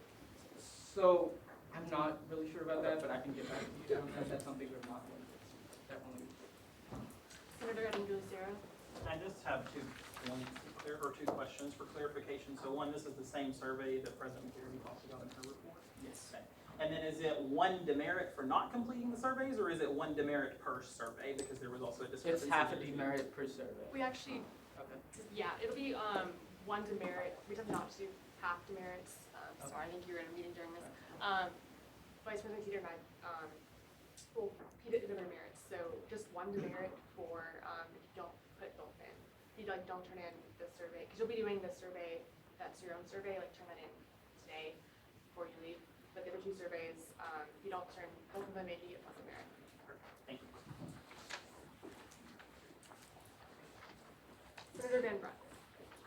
So, the 10% of the profit, that is just like all of the ones in Conway that are listed on the website, correct? Yes. The landlord, the market cost. Whatever they market in contract. Do you know how much, like how often they got these dividends? That's essentially what they are. It'll be yearly. Yearly? And again, they can decide, we can decide whether it goes to administration or us. Senator Barber. I don't know if you said this, did you say the students, it's free for all students, they don't have to pay anything? The university does not pay anything, the students don't pay anything. The only people who pay are the landlords to get on the website. Senator Taylor. So when we're turning in these surveys, do we need to write our name on them or something? That way we know who turned them in? Because, okay, so then we know who turned them in.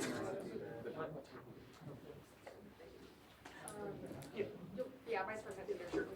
So yeah, write your name in the top Okay. right corner. So like, don't put the name of the person that filled out the survey, but like, put Okay. your name up there.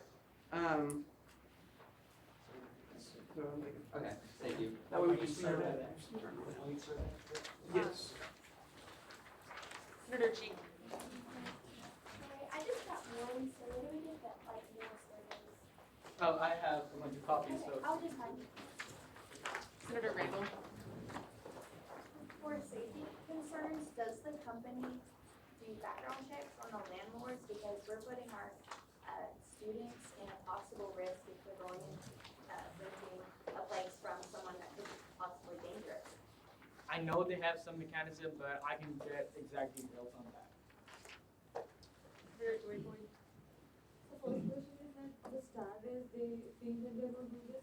So what is the time frame that they have given, if any? It's a lot, and we've just been asked to look into it if the whole thing does not work out. So, and just like the safety issues, so is there anything that that site does to see if the students, like if say if I'm moved into an apartment with 3 other people, so is there any way I could know about the background of the students that they are already getting? So if you would be doing that, that would have been come under the sub-lease, and again, that would only be, I guess, would be safety. So But like even if they are UC, is it any way I could know, like and about the students? that is where the roommate matching thing would help you to find out all their details. Senator Cunningham. What's the difference between this system and having an in-house, and is it better to have an in-house in terms of liability than to go outside? I mean, if you would talk about liability, it would definitely be great to have something in-house. It would just be like what Career Services has. Like that's the prime example I've got from all my meetings where someone would just, we would talk to them and they would list, so we would have that trust level that we know these people. But when you have a company like this, it expands the reach for the whole town, and I think that is more important considering that the amount of students we have, and it would be a great resource if it was a bigger, it had a bigger reach. Senator Little. Have you considered the possibility of reaching this service out to for students to be able to, who are living like outside of Conway, such as Maumelle, Little Rock? Because there are a lot of students who travel between cities to come to school here as well. I think as long as they still have their UCA ID, they might be able to log on the website to see the listings around. But I can definitely inquire about that to find out if that would include that. Senator Patel. Alright, so I want to talk a little about StarRez. And StarRez implemented this past year. It's a new software that housing has implemented. And Andy asked him, he talked about Marketplace. And Marketplace, we had to buy it. That's what he said when we had one mental meeting.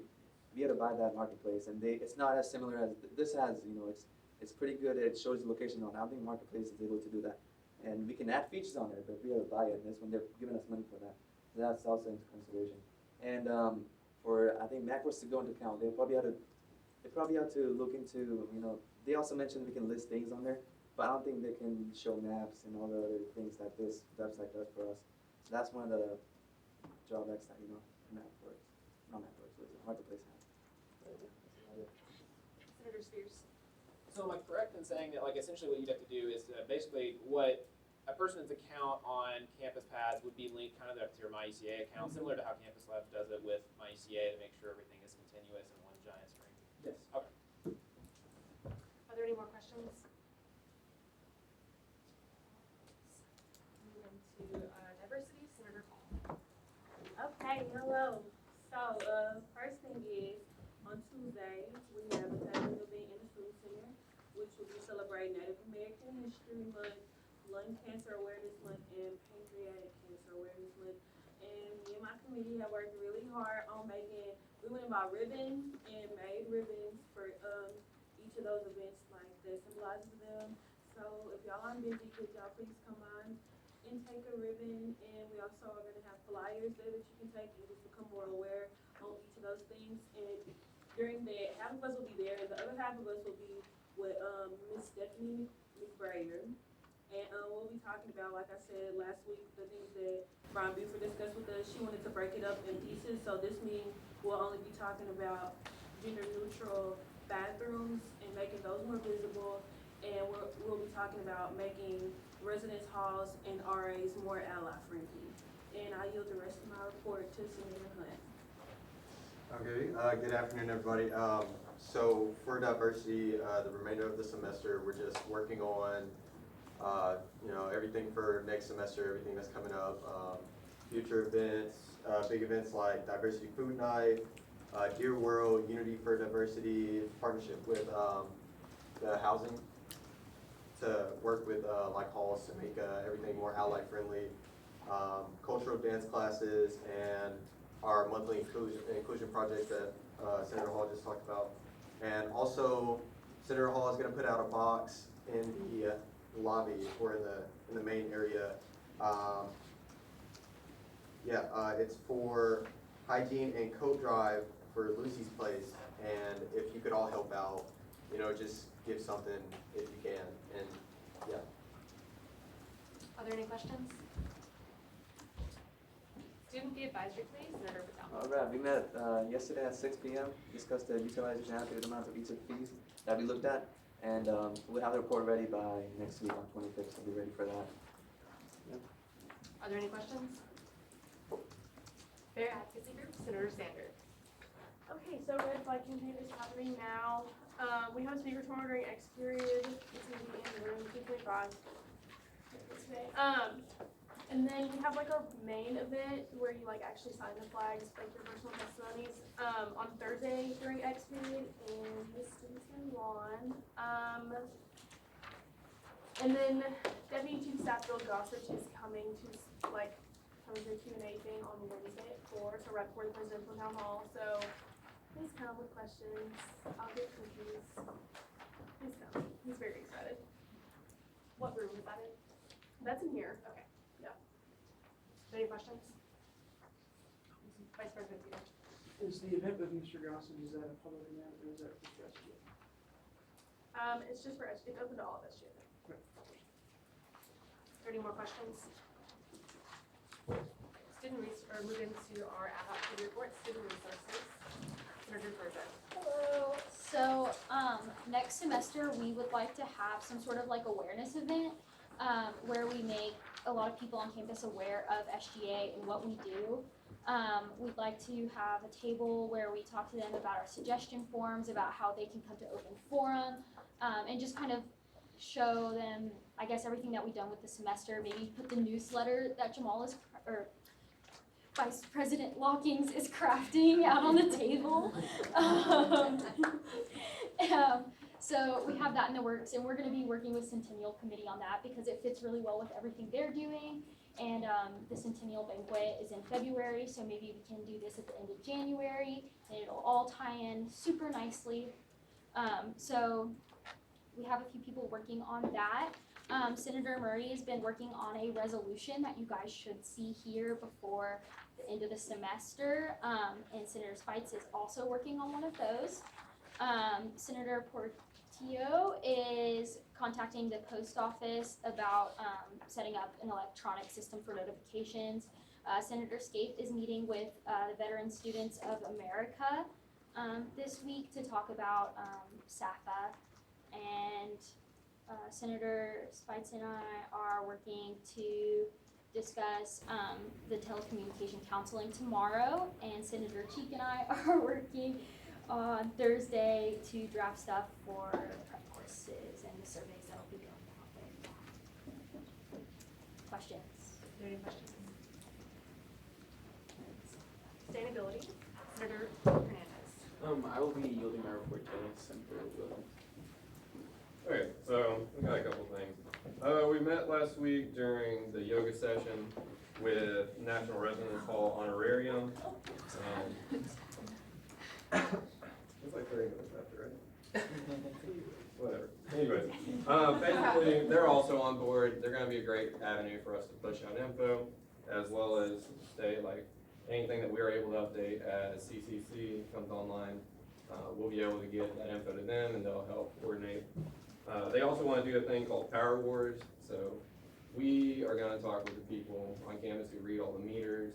So we'll get that info to them, and they will. What their idea is to see if we can use, like, pit halls against each other to use less energy. So Furthermore, we have logos in order, so we are going to talk with Ms. Spates, or Senator Spates, and we will give that to Jamal so that we can all take a vote and see what we want. Sorry, didn't work out there.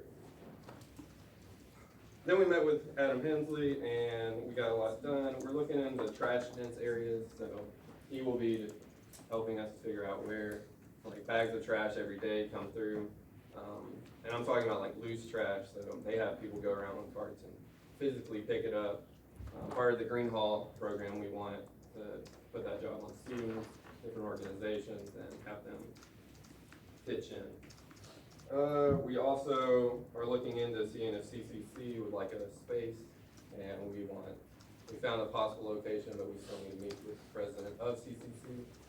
And then outdoor classroom, we are looking into adding one behind the Arkansas Hall where the actual vegetable gardens are, but we're getting a price breakdown and we're gonna mirror it off of the Stone Dam Creek Pavilion, minus the dock. And then we also had a sign, we just got it this morning as far as like the signage, and we're going to update that and make it more elegant. And then moving on, so we're gonna do an adopted street, and we picked our 3 streets, and they will get back with us on which one we can have. So we're looking at Ferris, Robbins, and South Salem. If you have any suggestions, we would be happy to know. Okay. Last week we did Weigh the Waste, so we were tabling in conjunction, which organization? Food Recovery Network. Food Recovery Network, and we collected 544 pounds of waste throughout the week, and I don't remember the complete time scale, but it wasn't including dinner, right? It was just lunches, so. Breakfast, like, yeah. So basically that mid-morning portion. And then we also did a table on Friday because it was National Recycling Day, and we had some good info pushed out, but we're probably gonna do it again on a Tuesday, Thursday cycle to hopefully reach more people. Finally, the recycling tip of the day is if you have any cardboard, there is actually a large cardboard bin behind the student center that you can bring and supply your cardboard, so you don't have to throw it in the trash. Is there any questions? Centennial, Senator Wesley.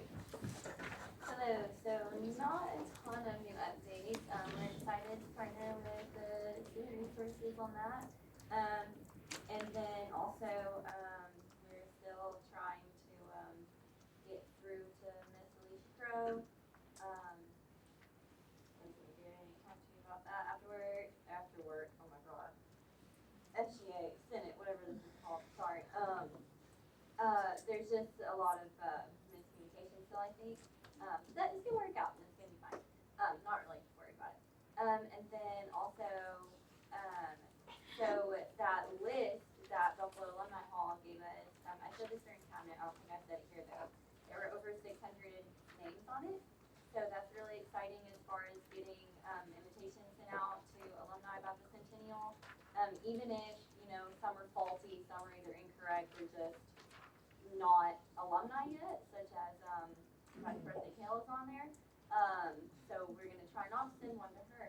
But even if half of those were faulty, that still is over 300 addresses and names. So we're really excited about that. And if anybody, literally if any one of you in here knows of somebody, friend of a friend that was at UCA and was a part of SGA, seriously, say something. It is very important.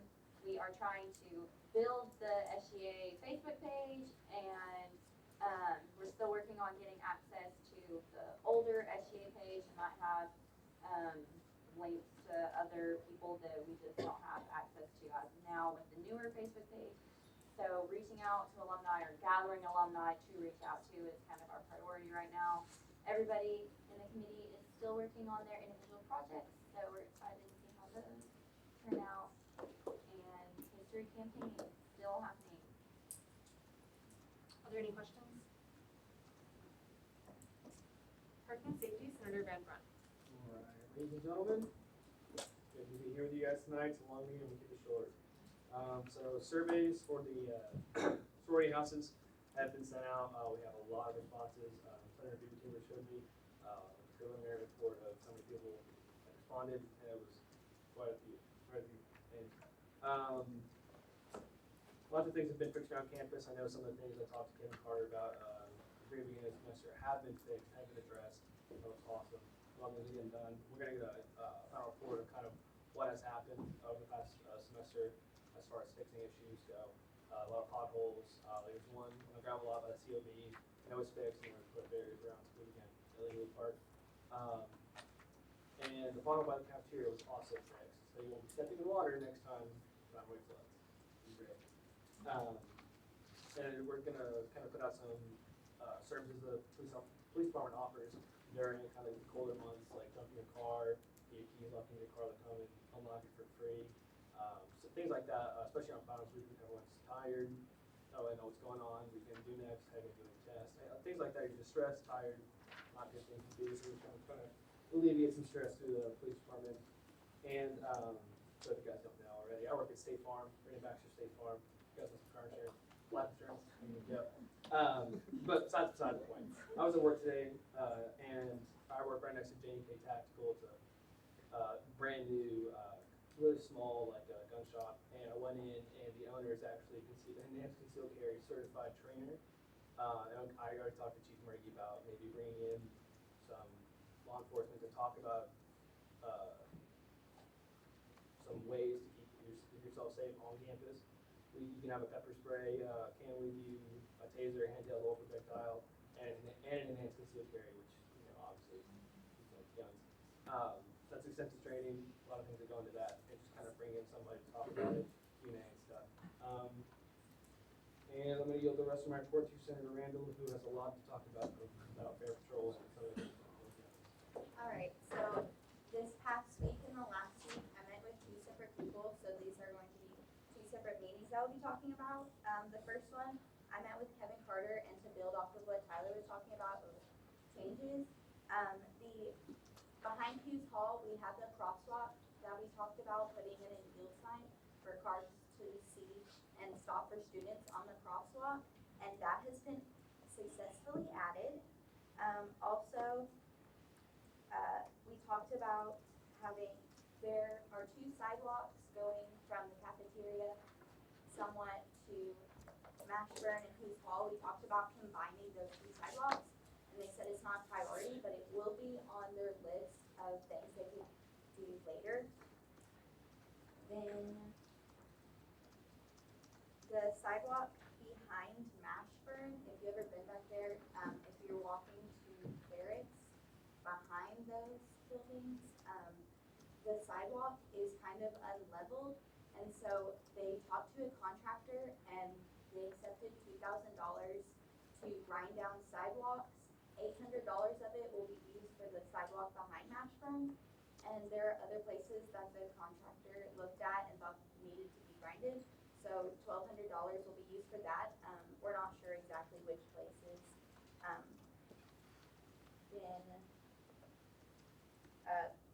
That will be done possibly in December.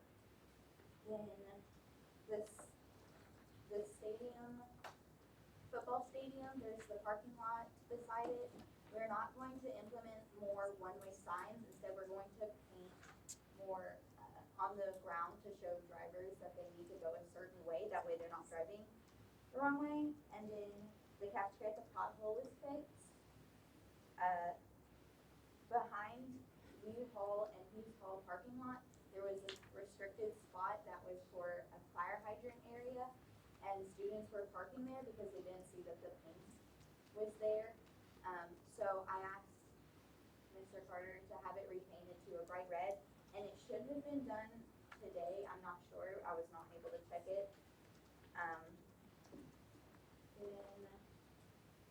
I talked to Mr. Carter about checking the blue lights, making sure none of them are dim, and they're checking some of those. I know they checked they changed one of them. And then my next meeting I had was today at 2 with the Bear Patrol advisor, Dr. Skaggs. She told me some information such as they give about 1,000 rides a week to students, which is pretty good. Their cart has a driver row where they have 2 Bear Patrol people ride at all times. It's always 2, there's never just 1. And then they have 2 extra rows for passengers, so 4 passengers can ride. Then Bear Patrol is actually housed under UCAPD, but for your information, it is an RSO, so they can get funding from us, but they're still under the police department. Their training is a class lecture, which is 90 minutes. Then they have Clery training, and then they have driver's training, which used to be a little training, but now they're going to be doing training around the whole campus. The reason I talked to her is because some of you may have seen that during the night, the Bear Patrol cart may have been speeding, especially on the sidewalks. And so I talked to her about that, and she said there is a governor, which is a speed limit on the cart, but we're not sure of the miles per hour that it's on, so we will be checking that.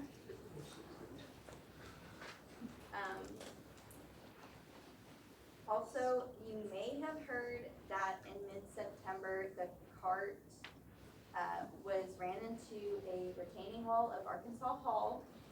Just so you know, you probably saw that from the Echo newspaper. Just so you know, whenever students have an accident and they don't report it, they're immediately dismissed. They have their 3 demerits. They have demerits just like SGA does. And so they were dismissed. So we are having most of the problems with speeding on the sidewalks. So 2 weeks ago, they have changed it to where they will only be on the road during the night, except for 4 places, 4 sidewalks, mostly near the library. Vice President Hawkins, I believe, will be pulling up a map just so you get an idea.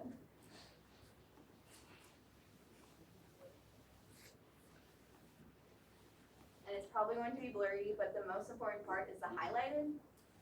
So you see, they can drive on Bruce Street and such to go to Donaghy, but they're not allowed to cross Donaghy. Then from Donaghy to the circle, and then behind the Old Main to the circle over towards the library, and then from the student center to the circle around Old Main. So those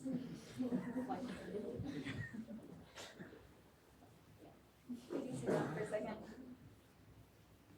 So those are 3 of the areas. The 4th one's down towards Donaghy. So those are 2 separate sidewalks. So they'll drive on the road and then go back on another sidewalk. Yeah. So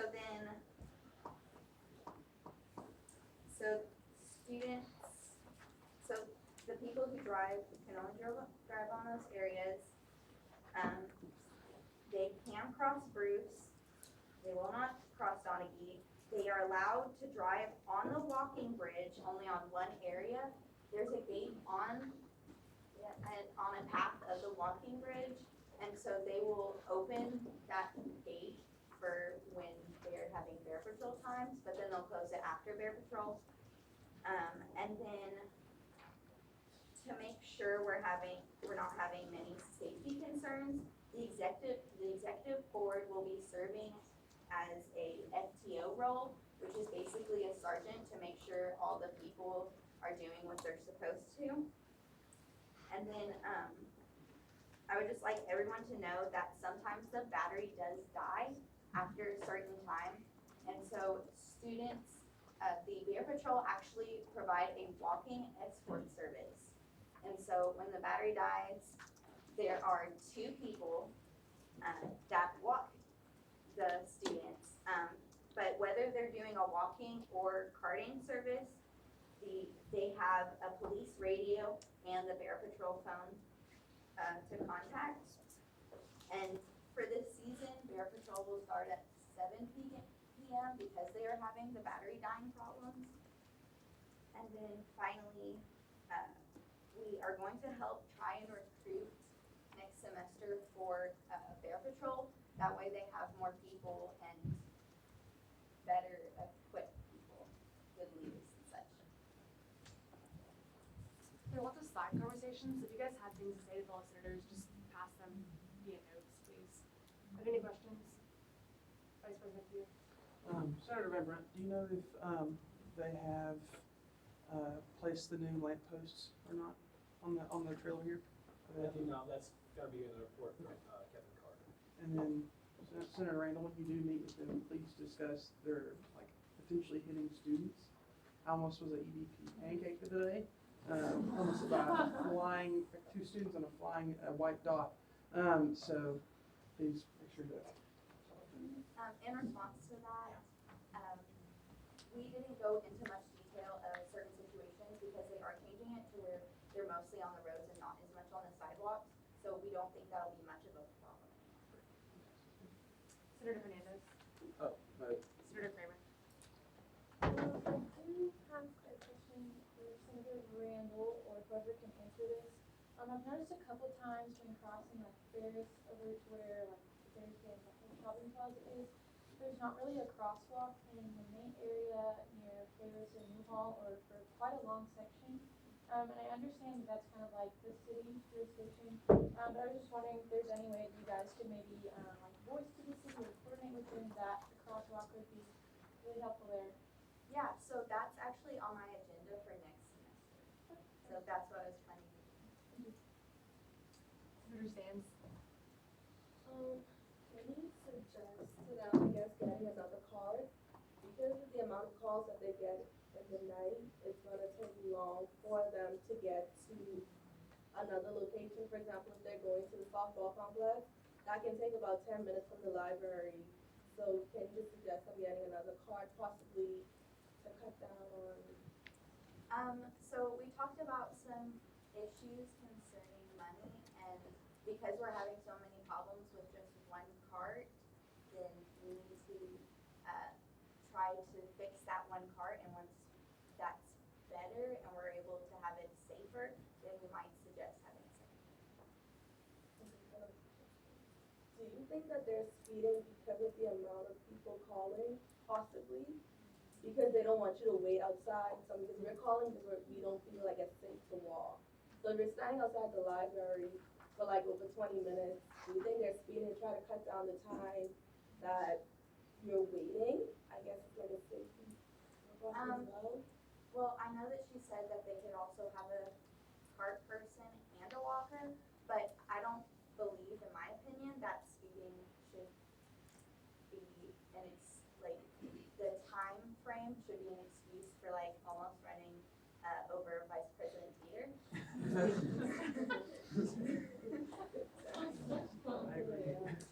Senator Angulo-Zera?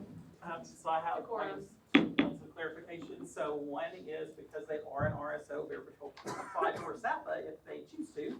But the second thing was Bear Patrol actually started out of SGA 2 years ago, or I guess the work started 3 years ago. And it started with our Parking and Safety Committee at that point. And then SGA actually funded the current golf cart that they have 2 years ago. So my first year on Senate, our Parking and Safety Committee made a presentation and a motion to allocate $10,000 to fund a golf cart, a second golf cart for Bear Patrol. So that's one question for you, Senator Randall, is to relate back to Dr. Skaggs. What happened to the first golf cart? Because they should have had to. The first golf cart, I believe, was damaged in a wreck. Oh, yeah. I believe. We did not go into details because we were trying to talk about present problems with speeding and, yeah. So there at one point was 2 golf carts. Why there's only one now, don't know. But we did fund the second golf cart. So the newer one that has the 3 rows of seating, the driver's seating, and then the 2 rows of passenger seating. That was funded by SGA 2 years ago. Are there any further questions? Senator Williams? Just as a statement, rather than like getting a whole nother golf cart while we wait on the other one to come back online, I guess, have y'all thought about getting just a battery? Like have one charging, once it dies, switch them? So I'm pretty sure the first cart is gone. I don't think it's being repaired at all because it's been gone for a while. So I don't believe it's battery issues, maybe, but as I said before, we're having some money issues, which will be dealt with in the meantime. We're still in contact with them about things like that. Senator Valano. If I can add to that, my family runs a resort, and we have a couple different electric golf carts there.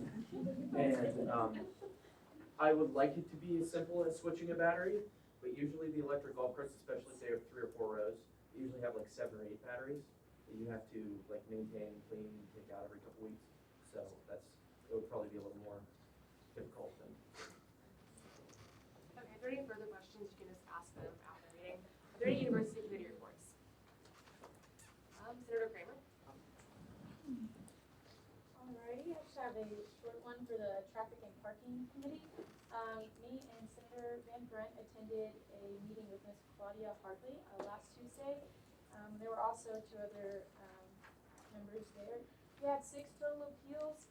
In the interest of discretion and student privacy, I'm not going to name names or talk about specific cases. But we did choose to modify one. The original fine was incorrect and the student appealed that, and so we charged them the correct amount.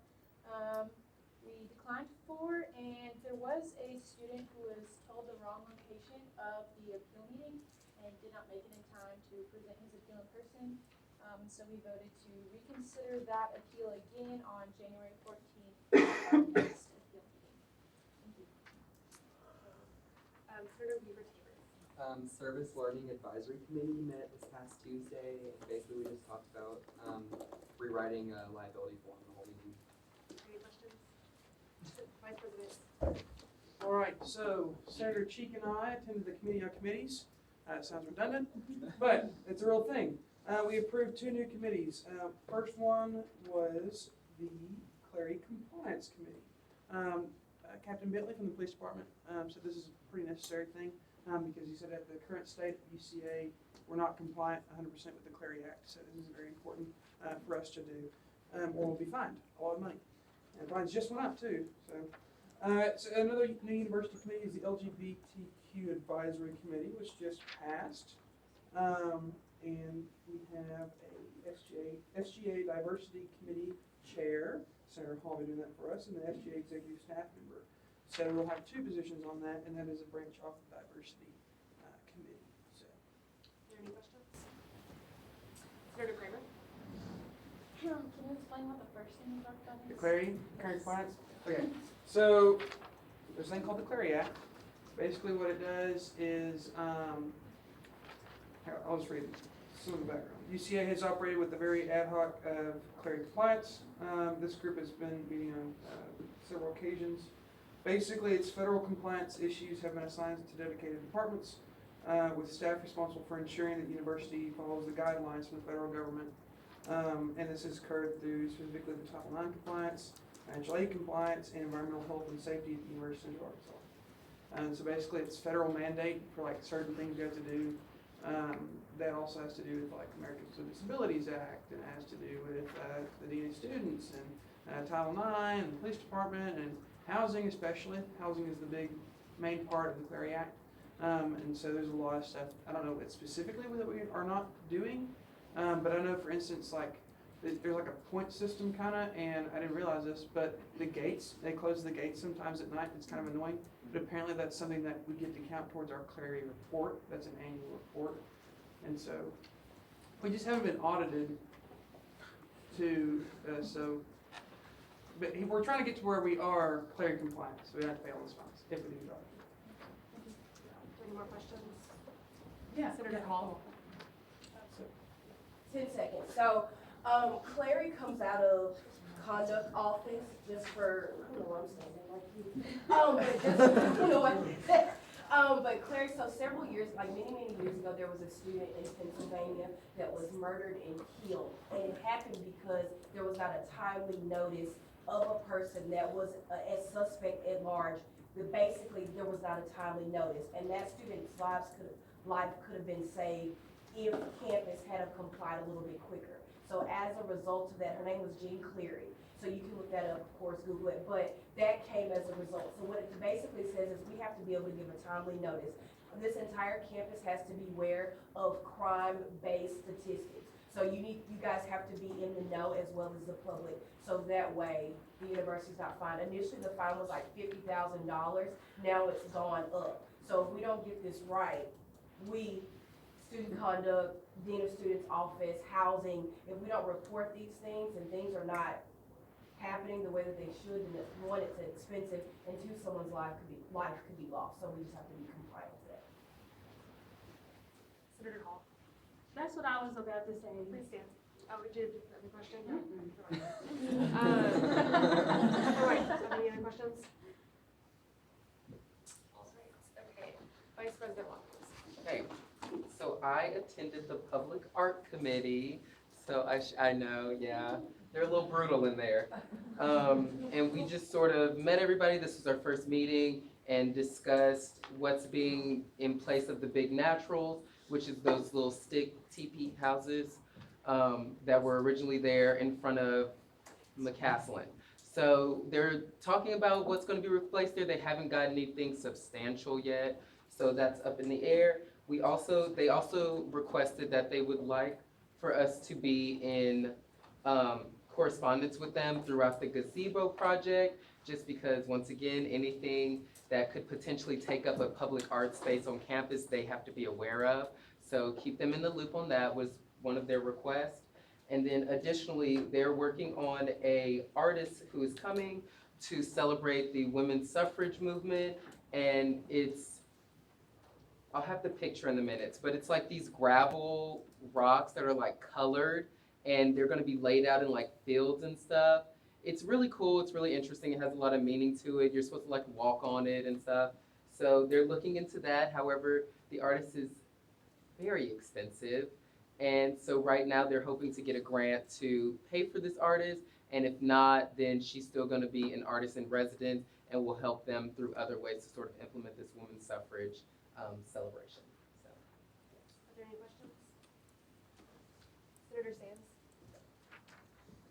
Okay, so we had a housing and consumption committee meeting last week Thursday. We approved 1 freshman exemption and 5 lease exemptions, and we're just pending 1 more exemption of this market. Any questions? Are there any more university committee reports? Is there any unfinished business?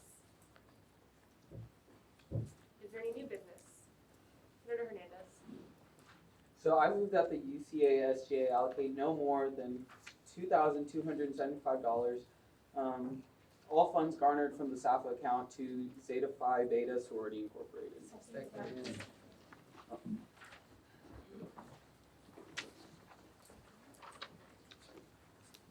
Discussion on the motion. Senator Hernandez. Yeah, so as we heard earlier, the Zeta Phi Beta Sorority is a wonderful group of 7 women, and they just kind of got their, they missed the SAFA hearing part. They turned in their application in on time, but due to homecoming weekend being that day, it was sent to their spam. There's various different obstacles that they didn't see, and they just missed the thing. They did come the next day early in the morning to ask if they can get a hearing. But yeah, as we heard earlier, it's their centennial ball. We know how important it is to hold centennial celebrations. We have a whole committee on centennial celebrations. So I just think it's very important that we support other organizations, especially an organization on campus that's so small that they can't fundraise like bigger organizations. They can't raise the money from their alumni because they don't have as many. So I would just really want everybody to support this motion. And for their conferences, they can't be chartered on campus anymore. So this really does mean the future of this organization is at risk if they do not get this money for their conferences. So with that. Is there any further discussion on the motion? Senator Edmund. Well, Vice President Haley, you have a question. Yes. Is it appropriate for the motion to have the funds garnered from the SAFA account, as this was not an initial SAFA request nor an appeal for SAFA, or would it need to come out of the reserve account? It could go either way. I'm gonna be real, we're over budget already. Like we over allocated, which is normal, but like we did over allocate, so it would probably dip in the reserves anyway, but I think either way, I mean, the money's gonna come from us, so it's just whatever. Senator Hall. I was in support of this motion because, like they said, they only came in asking for money for the things that are required of them, which is their conferences, and then they have to participate in the Finder a Woman Week. So they didn't come in asking for like money for the other programs that they are going to be hosting. They're trying to find a way to get funding for that by doing all that they can. They only came in asking for things that were required. And like Senator Hernandez said, they did submit their request on time. It's just they didn't sign up for hearing on time because it came to their spam during homecoming week, and the president had things to do during homecoming week because they are a Greek organization. So that was my main like fight for this one. So yeah, I urge all of you to support this motion. Thank you. Vice President Peter. All right, I move that we change the motion from the SEPA account to the reserve account. Second. Discussion on the motion. Vice President Peter. All right, so, SAP is spent, all right? It can't come out of that account. It needs to come out of the reserve account. There's money there. So, pretty self-explanatory. Is there any further discussion on the motion? Is it moved and seconded? Yes. We're voting on the amendment right now. Yes. So moved and seconded that UCSGA. Motion to adopt by unanimous consent. Motion passes. This is the amendment that passed. Now we're moving back into discussion on the initial motion. Senator Lowenstein. I rise in opposition to the motion, not entirely. I just think that the amount requested is too much. I think it would be unfair based on how much we've given other RSOs.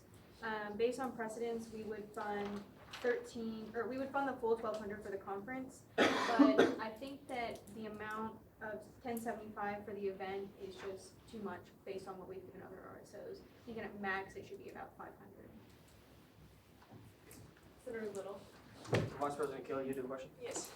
So in the budget request that you had given out to us, it initially says stroll off right here, referring to a stroll off on there.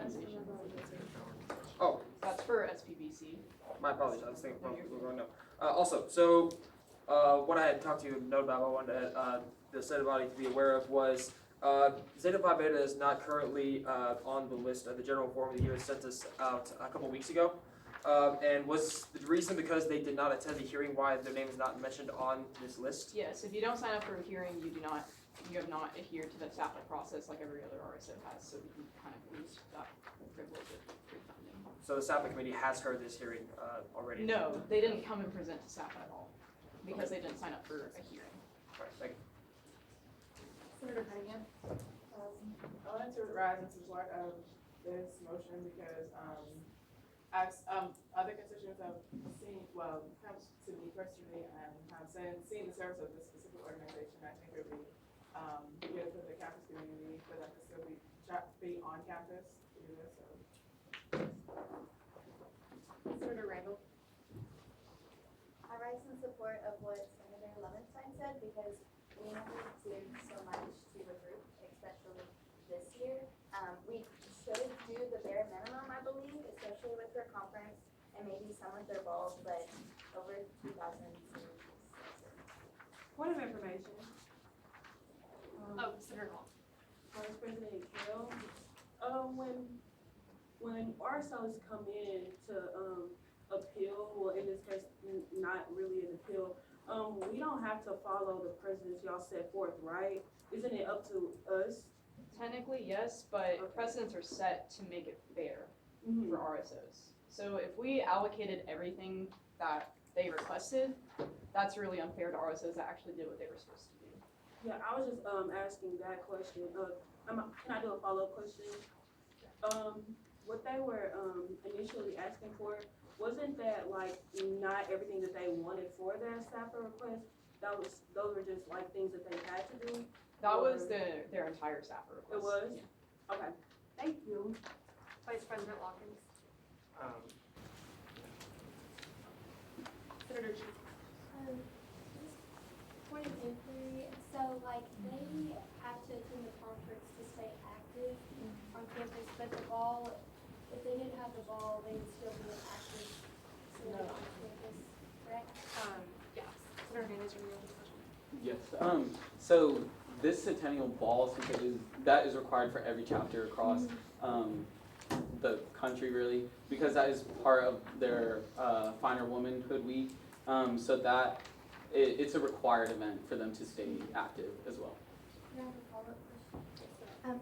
Like what would be the consequences if that were not to happen? So they would either get fined or they would get be deemed inactive. So they would be inactive? Most likely, yes. Yeah, depending on their nationals. Senator Kramer. First, I have a question, I guess for Vice President Kelly, a question.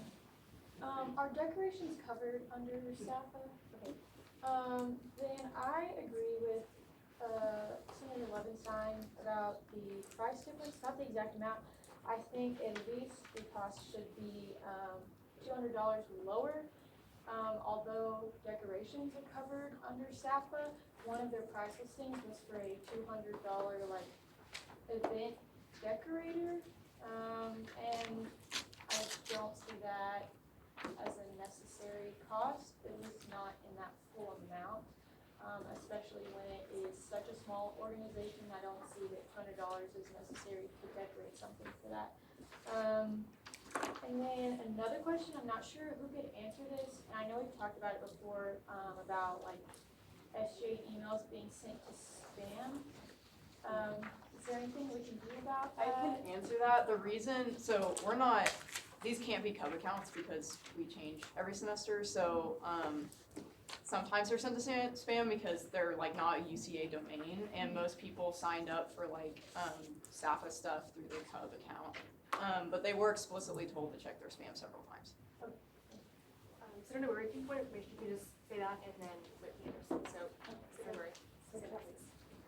Point of information, do you still have the slideshow that they use?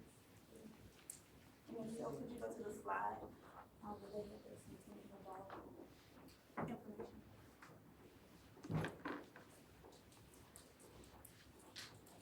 Do you have a follow-up question regarding that? Absolutely.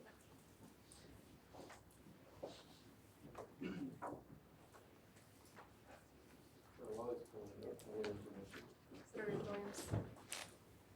I maybe misunderstood it, but wasn't there Centennial Ball next year, and this was like something they're trying to raise money for the next year's ball?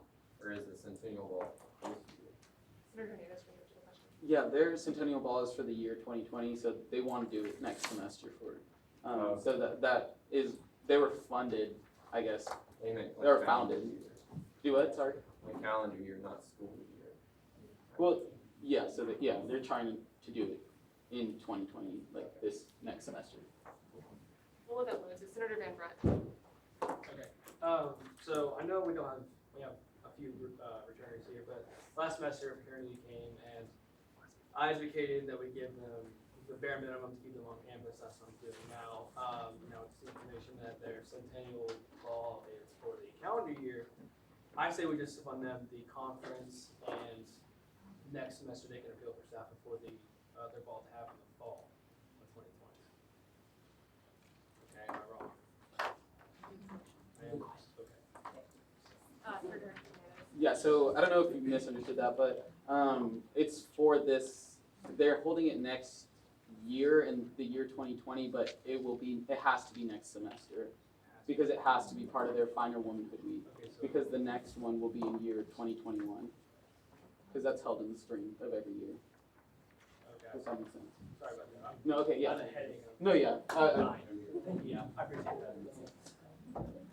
Senator Garrison.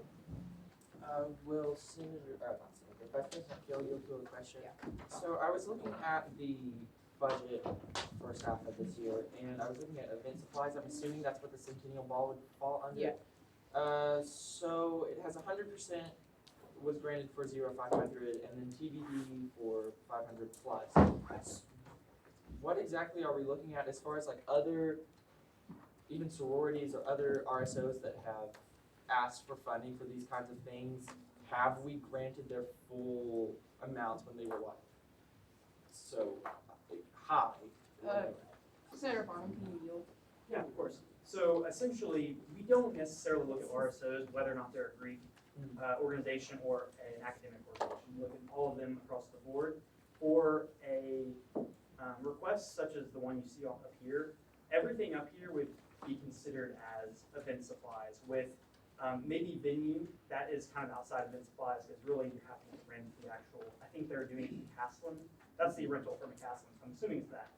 But we would consider probably a 375, just because they have to have that, we would go ahead and fund it. Now, I do know that unless they charge, they're supposed to be able to get McCaslin for free. And maybe Advisor Phelps can speak to that more. But so really, I don't remember them saying they were charging for this. So we should not be considering $375 at all.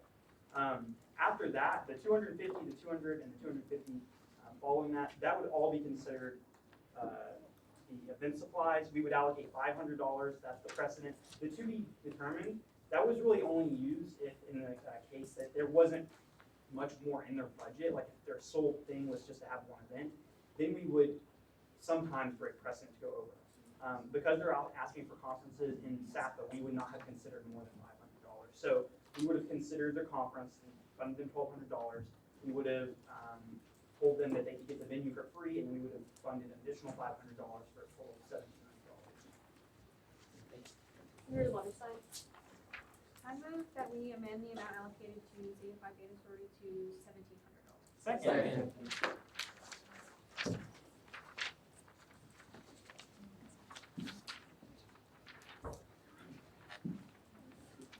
Discussion on the motion, Senator Lovenstein.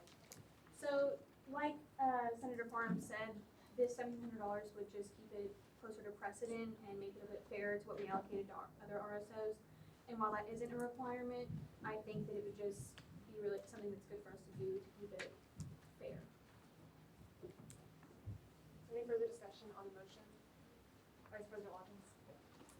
I'm going to rise in support of this motion just because it, as she said, it is accordance with the precedent set by SAPA, and also it does allow them what they would have given them for the Centennial Ball, as well as the conferences they need to stay active on campus. So once again, I rise in support. I hope you vote yes, because we are still helping them. They'll be able to stay active, and we're also keeping it fair. While I do understand that it went to spam, and that's something they can't control, we should still not allocate them more than we would have an organization that actually went through the process, regardless of homecoming week or what have you. Is there any further discussion on the amendment? Vice President Kale. I also rise in mostly support. As I'm gonna be transparent, I'm totally like torn because like personally, like I like love these women and what they do and what they stand for, and I want to help them. That's why I got this position. I'm also like, kind of wary about it just because this does set a very dangerous precedent because like what's stopping another RSO from just coming in and being like, we didn't follow the SAPA process, even though like so many other organizations managed to, with very few complications. But I do think that like, I don't know, I think this is more than generous, but we should definitely be like not giving them more what they would have been allocated originally if they did actually do what they were supposed to do. That's my piece on it, but just be wary of like what this does, one, to our budget, but two, like to us, like this kind of just throws the whole SAPA process out the window. You know, like my committee worked so hard, I worked so hard, Jacob worked so hard, like what's the point of having a SAPA process if people can just come in and walk over it? Point of information, Senator Kramer. if this amendment to the motion passes, what will the total allocation be? 17. Senator Van Broek. Alright, so, like I said, I'm tired. But we could be whatever, what Vice President Kale just said, exactly what I said, or that's exactly what I wanted. But I don't want them off campus. I think for the bare minimum, it's not what I want. What I said during the thing, I don't want them off campus, I want them on campus. Same thing last semester with that training thing. I want them on campus, I want them here. I think we should fund the 17, or we should pass it because we'll keep them on campus. Senator Eddie Lucero. I'm gonna rise in support of the amendment, because it does fund the $1,200 for their conferences, which nationally have to attend. Otherwise, they're no longer an organization on this campus. Now, and then I agree with the 500 additional allocation for their Centennial Ball. But to echo the sentiments of Vice President Kale, this was a very heated debate in SGA last year when an organization came and requested funds and appealed their, or requested an allocation of funds from SGA when they did not follow the SAFA process, did not go through the SAFA process. It does set a very dangerous precedent in SGA that any organization can essentially shirk the SAFA process, or, oops, we forgot to do it, let's just go to the body and ask them for money because they're always gonna approve it for us. So even though I rise in support of the amendment, I do want to caution all of you, consider what your vote today does, what it does for future SGAs, not just next semester, but in the future, especially thinking about President Davis's presentation a couple of weeks ago. We're gonna have this sugar high where we have a lot of enrollment and we're gonna have high student activity fee money in our accounts, and then we're gonna hit this dip. And organizations, unfortunately, are not gonna be able to come to SGA like they have in years past and request money because they didn't follow the SAFA process, or because something got sent to their spam folder, or because someone made a mistake. So I caution you and urge you to think about what your vote today does as far as the precedent that it sets for the future. Is there any further discussion on the motion? Let's move to the question. Yes. So based off what we discussed whenever we were in SAFA and based off precedent was set, how much would actually have been allocated if they would have came through the hearing? Would it even still, at this point, would it even matter considering how much they asked for it, that we can only give them so much based on what we said? The amendment right now of 1,700 would be about what they would have allocated, roughly. Is there any further discussion on the amendment? Senator Cunningham? I just wanted to ask, the 1,700, would it cover, it's only covering the conferences, not the ball itself? Or what would this be for? Is it just the conferences? Yeah. Vice President Kale. It would fully fund the conference, and then whatever's left over would be towards the Centennial Ball. And when you ask questions, make sure you just go ahead and say, address it to Vice President Kale. Any further discussion on the motion? Okay. Moving seconds to that UCASGA amends the amount allocated to Zeta Phi Beta Sorority to 1,700. Roll call vote, Vice President Watkins. Andrews, Yes. Barber, Bassam, Beaver Tabor, Yes. Kale, Yes. Cheek, Yes. Kramer, Yes. Crawford, Yes. Cunningham, Dang, Yes. Diofodi, Yes. Diversion, Yes. Eddinger Lucero, Yes. Farnham, Yes. Garrison, Yes. Hall, Hernandez, Yes. Hunt, Yes. Langston, Yes. Little, Yes. I vote yes. Lovenstein, Yes. Murray, Yes. Aluemisi, Patel, Yes. Perry, Yes. Portillo, Yes. Rouse, Yes. Randall, No. Sander, Yes. Sands, Yes. Saxena, Yes. Scaife, Yes. Spears, Yes. Spites, Yes. Teeter, Yes. Van Ash, Yes.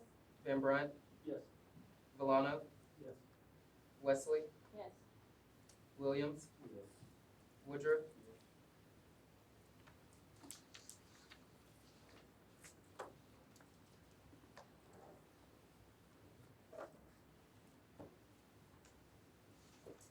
With 38 yeses, 2 noes, and 0 abstentions, the motion passes. That was the motion to have 1,700 instead of the original amount. So we're resuming discussion on the initial motion, which is to allocate now 1,700 to the RSO, and that's now from the reserves account. Senator Gary. I just want to rise support, being that I know it is important for them to stay chartered. I feel like that if we were to allocate them these funds, I feel like they would appreciate it, and I feel like they would put into consideration that the next time they do appeal for SAFA, that they'll go about the process correctly and they won't make the mistakes they currently made. But I just wanted to say that I rise in support, and I feel like we should allocate them these funds so that they can stay chartered on campus And we are here for the students, so I feel like if we're here for the students, then we should be here for them, and we should do them this kind of favor. So, yeah. Senator Day.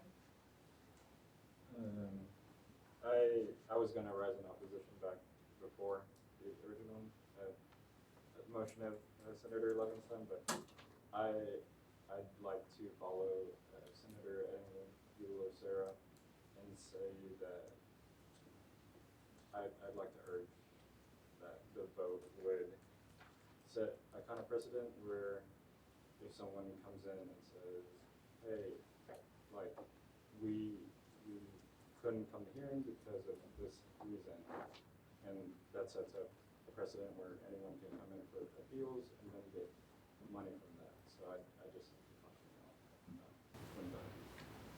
Senator Lucera. Asked and answered, comments made. Senator Stave. Senator Woodruff. Vice President Lockings. Once again, I rise in support. We've had organizations to come here, and these organizations that have come have various reasons as to why they didn't do the SAPA process correctly. However, this organization intended to do it, and a problem with the emails being in the spam folder, whether they were told that it would be in there or not, is something that raised concerns at the beginning of the SAPA process, because not everybody checks their spam folder. And going back to last debate regarding, a debate that we've had regarding election notifications about that potentially going into spam. So I would just want us to extend the same grace that we want to extend to ourselves in regarding elections. And while, yes, this could potentially open the door to more organizations coming in, I would hope that the Senate body would know how to allocate. I think that the precedent we're setting here is not that anybody that doesn't do SAPA can come get money. The precedent we're setting here is that we care about our students first, and this is a student organization on campus. They pay the student activity fee that is in our budget, and so we're ensuring that they stay on campus. And I don't think that that's too much of us for them to ask, as we are their representatives. Will this be a learning lesson? Yes, but once again, we are still here for the students. This is not our money. This is everyone's money. Is there any further discussion on the motion? Senator Williams? I'm gonna echo a couple things, but essentially I rise in support. I think that they do need to stay on campus, and we should give them the minimum to keep them on campus. But furthermore, I think that maybe SAPA could also put like a date, if you don't have a meeting set up by this time, then you missed it in your spam folder, just so that students are more aware and they don't miss it in their spam folder. Is there any further discussion on the motion? Senator Sands. I rise in support as well. I mean, I understand the whole thing with STEM, but it isn't like they were like careless and just didn't, understand what's going on. They did plan to come to South Area and apply, but because they're such a small organization, they're all a part of something on the NPHC Council, which basically does everything all homecoming weekend.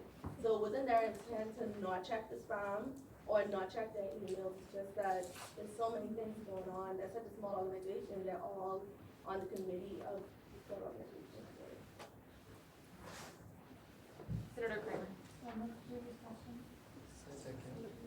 Moving second to that. Oh, yeah. Is there any further discussion on the motion? Yeah, so you'd already spoken on the motion, so because of that, we can't return these questions. Is there any further discussion on the motion? Moved and seconded that UCSGA allocate no more than $1,700, all funds garnered from the reserve account, to Zeta Phi Beta Sorority Incorporated. Vice President Watkins, please do roll call vote. Andrews? Yes. Barber? Yes. Bassam? Beaver? Yes. Kell? Yes. Cheek? Yes. Kramer? Yes. Crawford? Yes. Cunningham? Dang? Diofodi? DePersia? Yes. Edinburgh Lucero? Abstain. Farnham? Garrison? Yes. Hall? Yes. Hernandez? Yes. Hunt? Yes. Langston? Yes. Little? Yes. I vote yes. Levinstein? Yes. Murray, Yes.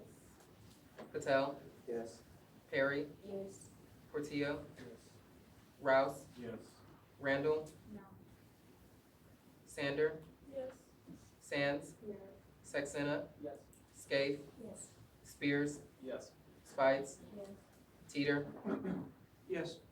Van Ash, Yes. Van Brunt, Abstain. Valano, Yes. Wesley, Yes. Williams, Yes. Woodruff,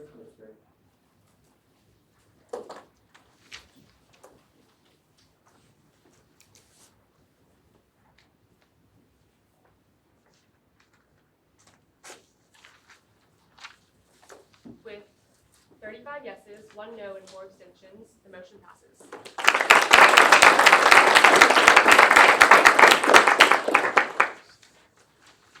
Is there any more new business, Senator? I move that the UCASGA allocate no more than $1,000, all funds garnered from the reserve account to students for the propagation of Black culture.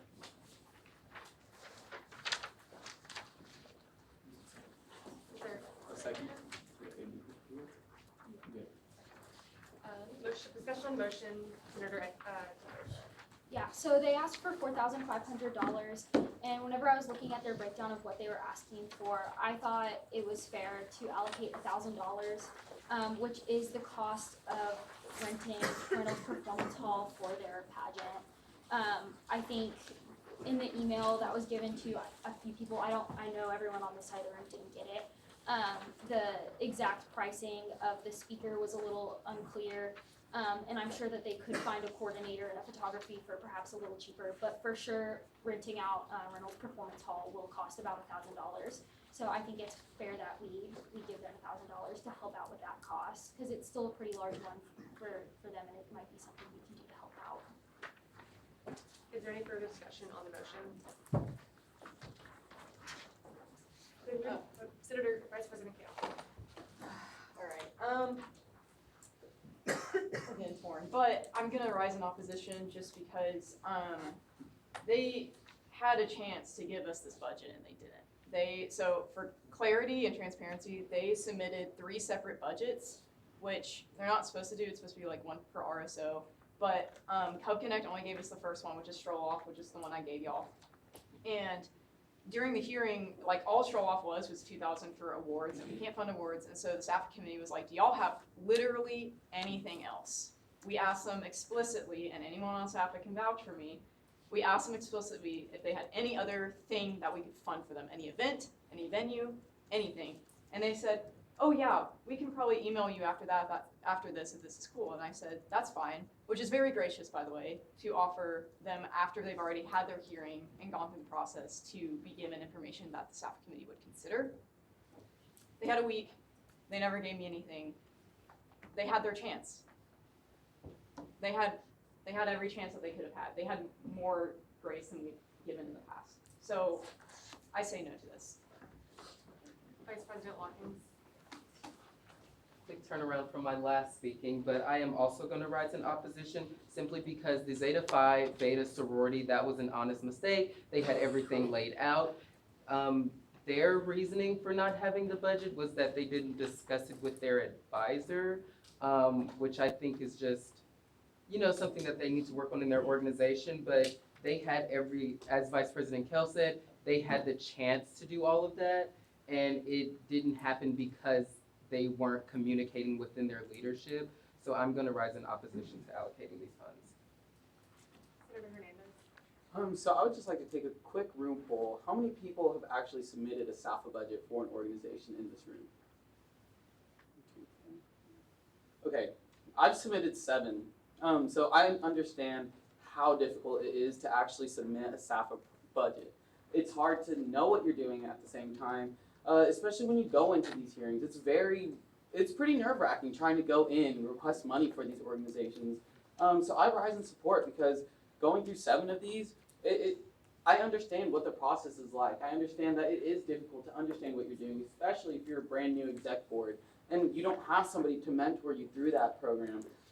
They wanted to take this on as student leaders, but they made a mistake.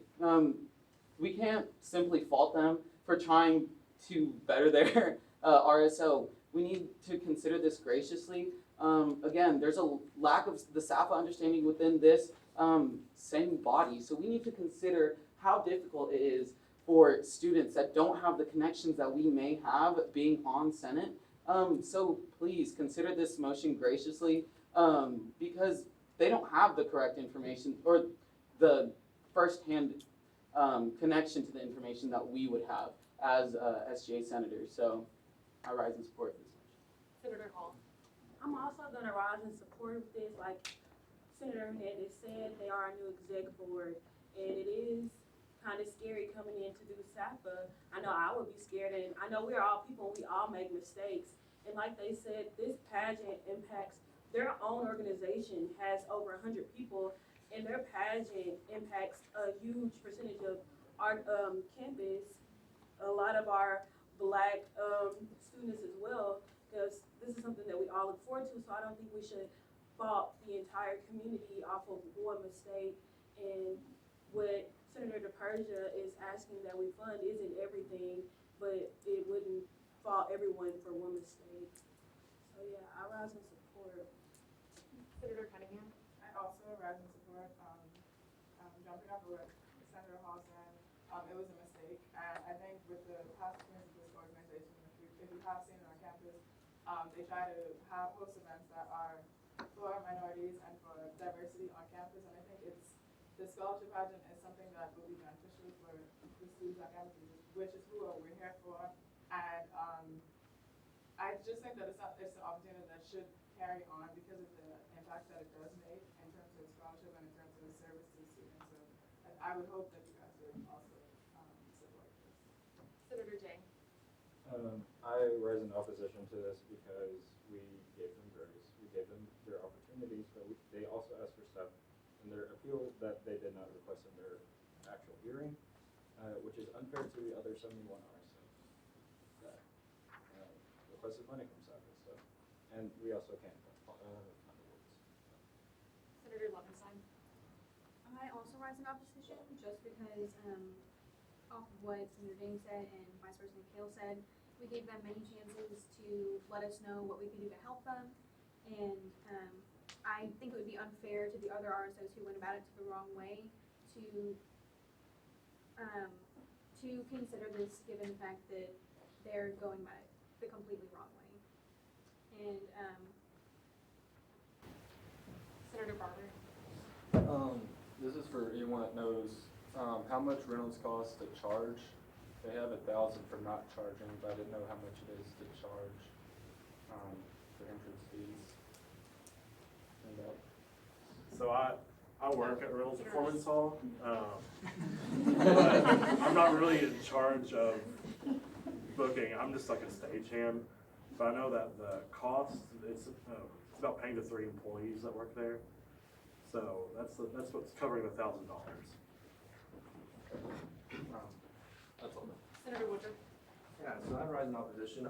I think that with the budget trainings that are provided, I don't think it's very justifiable to say just because you don't know, or just because you know the resources. I mean, you do have Senator or Vice President Kale over there that you can ask questions at any point in time to have those conversations with.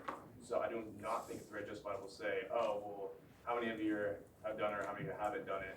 I think that because there is resources that you can reach out to actually figure out how to work it. So at that point, I rise in opposition because I don't necessarily think it's being a gracious thing or going against them. I think it's more like of a, hey, whenever you came into here, we asked you all these questions, and you, or the SAFA at least, they asked us all these, we asked them all these questions, and they couldn't answer anything before. And even though they brought back what seems like even more, which the original was 2,000 to 4,500, I still think it's very wishy-washy. Senator Gunning-Lucero. I rise in staunch opposition to this, simply because we are, as Vice President Watkins alluded to previously, we are talking about other students' money. We are talking about our money and the other 11,000 students on this campus that pay a student activity fee for this funding. It is specifically designated to the SAFA account for the SAFA committee to allocate via this body. At what point do we draw the line and say fair is fair, that we say You had ample opportunity. The Vice President of Finance and the SAFA Committee were extremely gracious to allow them an additional week to provide this information to their committee, and they still didn't do it. At what point do we as a body say, enough is enough, it's time to be fair and equally allocate funds amongst our organizations? If this was in their initial budget request, that's one thing. It wasn't. It wasn't what they presented to SAFA, even after being posed numerous times by members of the SAFA committee. Do you have anything else to request funds for? And they said no. So I rise in strong opposition to allocating funds because of not following process. And beyond that, having also submitted SAFA requests before on behalf of an RSO, yes, I know the process is tedious, as Senator Hernandez pointed out, but we are talking about real student dollars here. That process needs to be tedious and is going to be more complex and complicated. On that same note, I would also ask Vice President Kale to yield to a question. How many opportunities have you notified RSOs, be that via email blast from the student government email channel, postings on social media, direct email contact to RSOs, any type of open forum or meetings that you held to notify student organizations of everything that is encompassed in the SAFA process? A wild amount. I had budget trainings, which every VP Finance does. We also, before, this has never been done before, but whenever they signed in, they used their email to sign up. I gave them a PowerPoint, like the PowerPoint that I used in budget trainings, which usually there's not a PowerPoint period. The Vice President just stands up there and just talks to them. I provided a PowerPoint with visuals, step-by-step guide, breakdown of what can and cannot be funded, what hearing tips and tricks. It had my email on it, Jacob's email on it, and I gave them all a copy of that PowerPoint and the SAFA syllabus, which goes into even greater detail of what to include in a budget, what we can't and can't fund, and then examples of what an invoice looks like. So whenever they go through payment training, they get the whole circle with the SAFA syllabus. And then of course, I have office hours, and I advertise that to them. That's also on the SAFA syllabus, and I gave them my business cards. 2 minutes is up. So, yes. Thank you, Senator Kramer. Alright, so I have a few points to make, and the first one is about something that was stated earlier about the difficulty in the SAFA process. I came in as a freshman finance officer this year, new to campus, new to SAFA, new to all of that. And I went to all the budget trainings, and I had some issues, trying to work out the kinks and how to apply. But there were multiple outlets given to get assistance or get help or figure out, what am I doing wrong. So I do feel like that's not an excuse. And if you look at even the original request that was given, they were requesting funding for awards. It was clearly stated multiple times that things like that can't be supported under SAFA. So I think if you just look at some of the pattern of behavior here, it's not just mistakes, it's some negligence, and I think there definitely needs to be a consequence for that. But I'm still going to rise in support of Senator DePerdier's motion and piggyback off of something that Senator Edinger Lucero said. The SAFA funds, this is student funds, and part of our job is making sure that those funds are allocated in a way that students would appreciate and would support. There's a large portion of our student body, specifically our African American and minority students, that are affected positively by the Miss Essence pageant. And I feel like taking that away from them because the executive board here made a grave mistake would not be fair to them, and it would not be respectful of them paying their funds. So while I agree that there needs to be some consequences, and I would definitely not support allocating the total amount of $4,500, I think $1,000 is a fair amount and still fair to the students who are donating these funds. Thank you. Senator Van Brunt. All right, well, Senator Hernandez was this question. Yep. So you said you presented 7 SAFA. 7, yeah. I have not done that, although I was on SAFA committee. How many VPS have you gone through? Besides Jennifer Kale, how many have you gone through?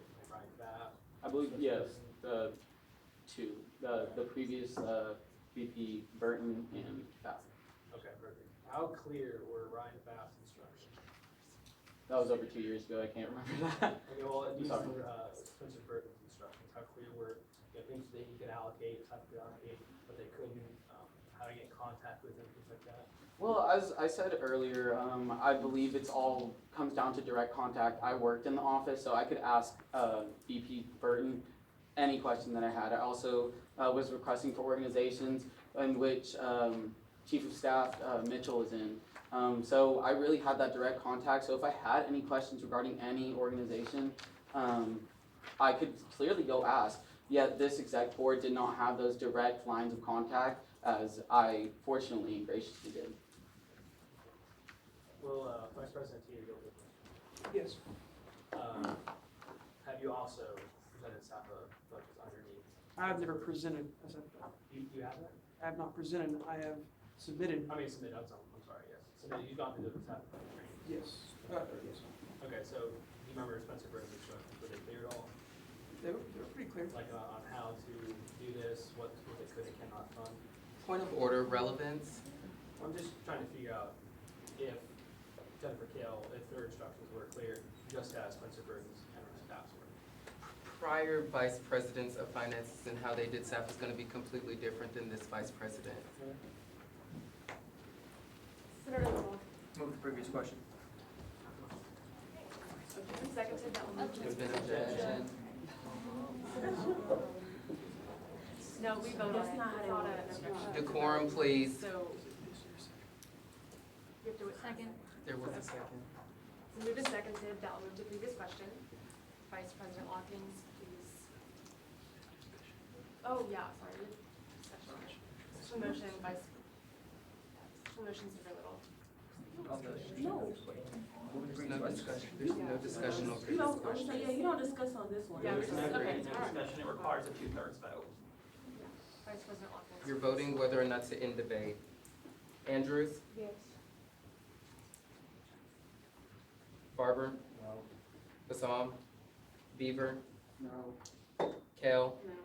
Cheek, Yes. Kramer, No. Crawford, Yes. Cunningham, No.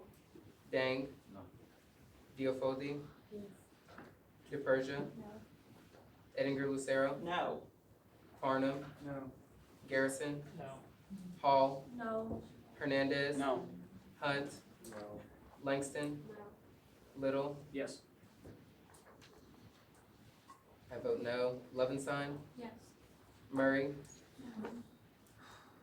Patel, No. Perry, No. Portillo, Yes. Rouse, Yes. Randall, Yes. Sander, No. Sands, No. Sexena, Yes. Scaife, No. Spears, No. Spites, No. Teeter, Yes. Van Ash, Yes. Van Brunt, Yes. Volano, No. Wesley, No. Williams, No. Woodruff, Yes.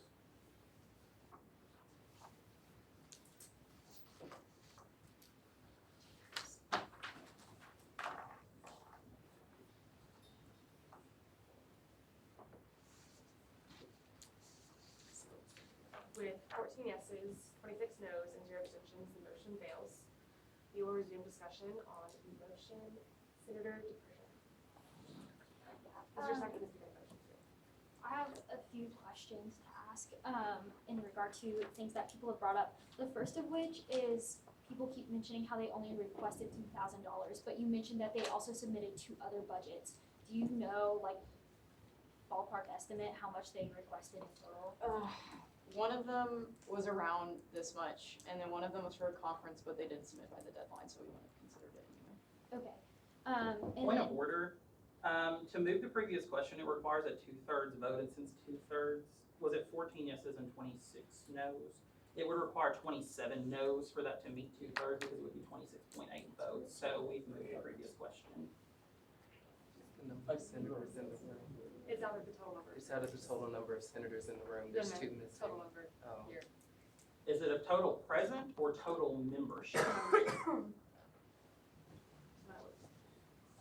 we are looking for. Yeah, so, Can I request that the vote total, can I request that the vote total be stated what the yes and no. 14 yeses, 26 noes, and 0 abstentions. Okay, so that's a total of 40, which means 66% of that, it technically should be 66.6%, would be 26.5 votes, which would require 27 votes for it to be 2/3. Is it not 2/3 to pass? Yes, it's two. Wait, my, It's 2/3 for the motion to pass, yes, but because we didn't have 2/3 vote no, it was, the motion was to move the previous question in debate, so because 2/3 didn't vote no, It's Hey. 2/3 for it to pass, but Yes, okay, Senator so Hall. yes, the 2/3 is only for passing. We didn't meet that, so it failed. That doesn't go for any of the 2/3 to fail. And if you want, I can get the book out of there. I have the book in there if you want to see it. Okay. we'll resume discussion. Okay. So, and then I also wanted to point out, that, I lost my train of thought. That the rental space was brought up, and raising funds for that. I just wanted to bring up, it doesn't necessarily have to go to, renting Reynolds Performance Hall the $1,000. That's just what I said, out of their budget, it was easiest to look at and say $1,000. And something else, it's gone now, but yes. So the $1,000 doesn't necessarily have to go towards renting out the performance hall. It's really not a lot considering the amount that they were asking, and the amount that goes into this and the amount of people that it affects. Senator Wesley. Am I allowed to rise in unsureness? Okay. Because on Friday, I got to meet Paris Robinson, the current Miss Essence, and she is just wonderful. She is so kind. point of order. Well, I was going to say, that because of that, and because of how much this affects, like how many people this affects, I find it really hard to believe that somebody could forget about this because it's such a huge deal. So maybe we could, even if we didn't allocate this right now, they could still have the pageant, but maybe have it in the fall. Yes, that would mess up like her year of service. That would just give Paris a little bit of a longer reign, and then that would kind of, just set a different tone for the other years. I don't know how this works. That's how it works. Can we make suggestions like that? Yeah, I guess that's kind of what I'm asking. Can we say something like that? Like, Senator Grady, I have a comment. Okay, so SPBC in the fall, they already have a main event that's on campus. So if they have that in the fall as well, it will conflict with the stroll off that they already have for homecoming. Oh, I sound like I'm gonna cry, but anyway, so like that would just conflict the whole purpose. Like that's their spring event, and then the stroll off is their fall event. So that would. And the stroll off has to be during homecoming. The stroll off is always during homecoming. It's a homecoming event. It's like where all the NHPCs come together and they have like a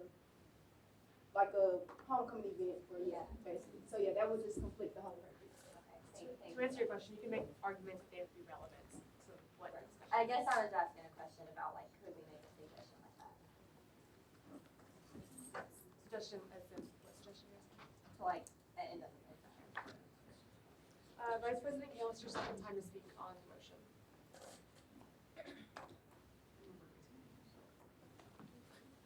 Do you know? Not now. Okay. Senator Barber.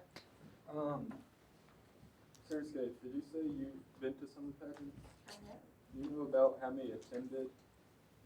How many people attended these pageants? How many people attend or how many people participate? Just an estimate of how many people attend. And pertaining to Miss Essence, we've had well over 100 to 150. And I participated in the pageant, and the particular year that I participated in the pageant, it was well over 160 people. Okay, so I guess like if they did charge $5 a person, y'all could easily reach like 600 or 700. I can imagine them charging more than like 200 for Reynolds to charge. So you could still make up a little bit of that money. It could offset some of the costs, which is why I brought that point up earlier. So yeah, so I was in opposition of this because they haven't really looked for all of their sources of earning this money. But in a sense, to go off what you said, what Ms. Angela Jackson said earlier, it would also raise the rental cost of rentals. Right, which is why I asked earlier, but if they're charging 1,000 to rent, I can imagine it being more than like 200. They just need someone to work the doors to charge. And that's all I really imagine them charging. If you're only asking questions, if you're still your Okay, no, I'm Senator Cunningham, this is your second time. I wanted to again rise in support. Going off of what Senator Kramer said, I don't think that we should basically punish them for the mistakes that they said that have been negligent, but rather think of the impact of the pageant on the whole for students on campus. And also, I think the least that we can do is at least try to offer at least something so that they can still have a pageant, and then maybe they can consider who they have as exec or the process in the future. But I don't think taking away the whole pageant would benefit the student body. And then also to what Senator Wesley was saying about having it involved. The problem with that is the point out the Wisconsin pageant is a prelim for the UCA, which is for minorities, so that they can get into the UCA and the Miss Arkansas system. So if they haven't involved in this, the deadline for the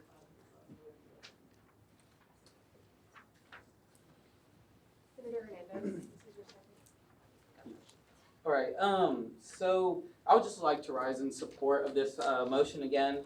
And really, that's because this is just for the venue. They're going to have to make up costs for every other thing on this list. That's over $3,500, you guys. That is a lot of money. So we need to be considerate in what we're allocating to and why we're allocating to them. That's to hold one of their largest events of the year. The Miss Essence pageant is very crucial to this organization, and so I rise in support of this motion. Also, will VP Kale Vice President Kale yield to a question? Yes. All right. So just to clarify, Senator DePersia's question earlier. So, do we know what was in the two other budgets that were submitted? Well, they weren't considered, so. Why is that? Because they didn't present on it. Okay. So. Through my past years of experience with SAFA, it's been the SAFA and committee, and not to put the onus on the SAFA committee, but they've asked questions of every single line item that I have had. So I guess my question is, why was it not raised in the actual SAFA process? I don't know if I understand your question, but let me try to answer it. Yes. Essentially, like, Senator Farnham, can you yield to that? Yeah, I'll yield to that. So when they came to their SAFA hearing, they had this budget in front of them. It's titled Stroll Off. They asked for $2,000. After explaining what the $2,000 would be used for, I asked them if it would be used for a monetary award, to which they answered yes. I then told them that it would be unable to be funded due to the SGA Constitution. I then asked, were there anything else that you would like to have funded for this spring semester? They said, no. And I said, can we get something from you? We'll allow you to send us emails, like, to verify. We have a week until we make these. They failed to do so. Okay. It then was later brought to my attention by Vice President Kale that they had tried to submit an additional budget request through the new software that I always forget the name of. It's not WorkSync, but Cub Connect, I think, or whatever it is. So my question is, why was that information not presented to the whole SAFA committee? Because Cub Connect, you're only supposed to submit one budget request per RSO, and they, like, the first one was the only one that Cub Connect gave us. Okay. Because that's how it's built. Okay. And so whenever we asked them. Sorry, my time's almost up. 2 minutes I would is just up like to already. say, the 2 minutes is intention up. was there. Senator Hernandez. Senator Hall. I would like to rise in support again, going off of what Senator Edgar Lucero said about how this is students' money, and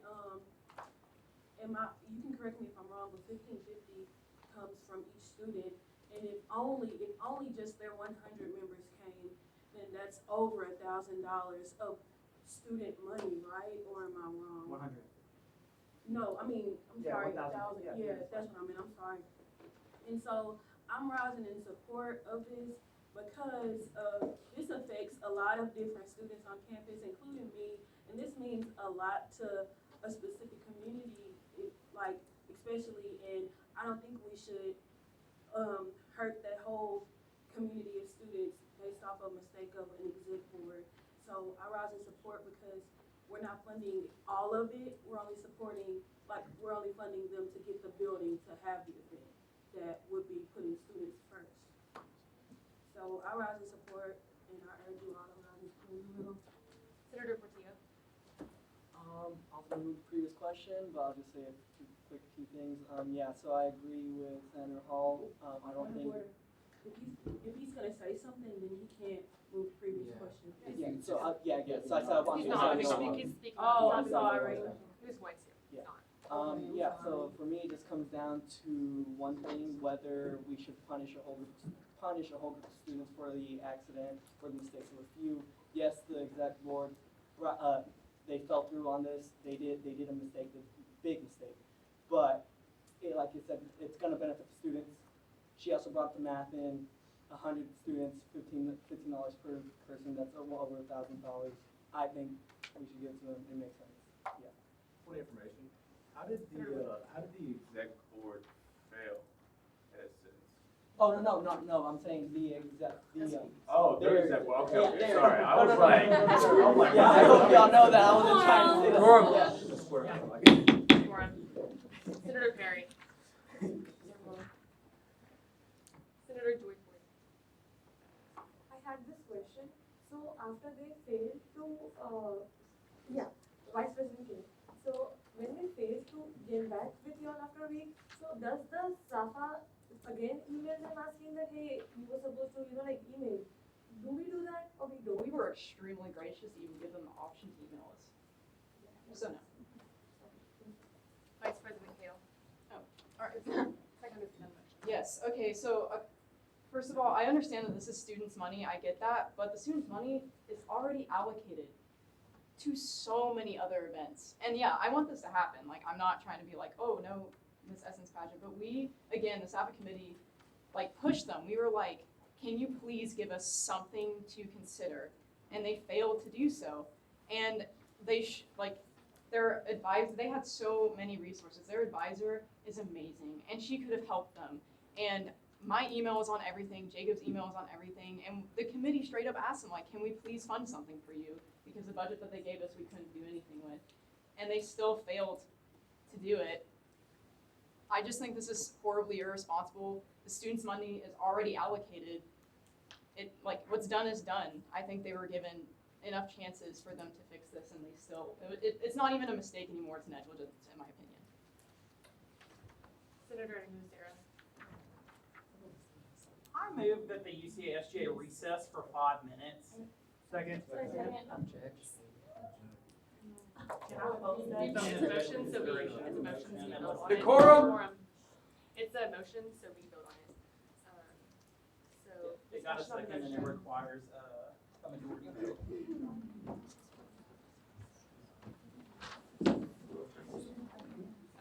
Decorum, please. So, discussion on the motion. Senator Musera. Yes, so as you all look at the clock, we have passed 8 o'clock, which is the obligation that we have all agreed to be here, but there is still good debate happening. And we also still have at least one additional appeal that we have to consider this evening. So my proposal for a recess is for those of us, especially on this end of chambers, that really need to use the restroom. The reason we're wanting to do that is we don't want to miss the debate, because in the SGA Code of Conduct, it says I will give careful consideration to a question only, or give consideration to a question only after hearing all the information. So for those of us on this side of chambers that would have to step out and miss debate, we would not be able to give our full careful consideration. So that's why I'm motion for recess for 5 minutes. Is there any further discussion on the motion? Point of information. Senator Hernandez. Okay. Anyway, so I don't know who this would go to, but do we have to listen to that next SAFA appeal this time, or can we carry it over to the next? These are the only two. Okay. This week and then next. We have 2 more appeals to consider after this. Okay, thank you. Is there any further discussion on the motion? Okay. So moved and seconded. Motion to approve by unanimous consent. Second. Second. The Motion passes. 5 minutes.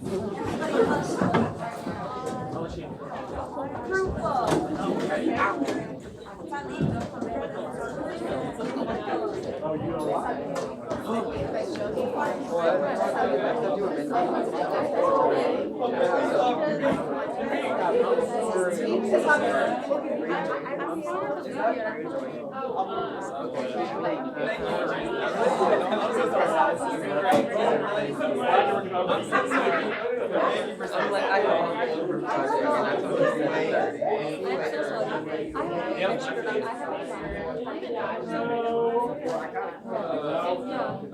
I'm hungry.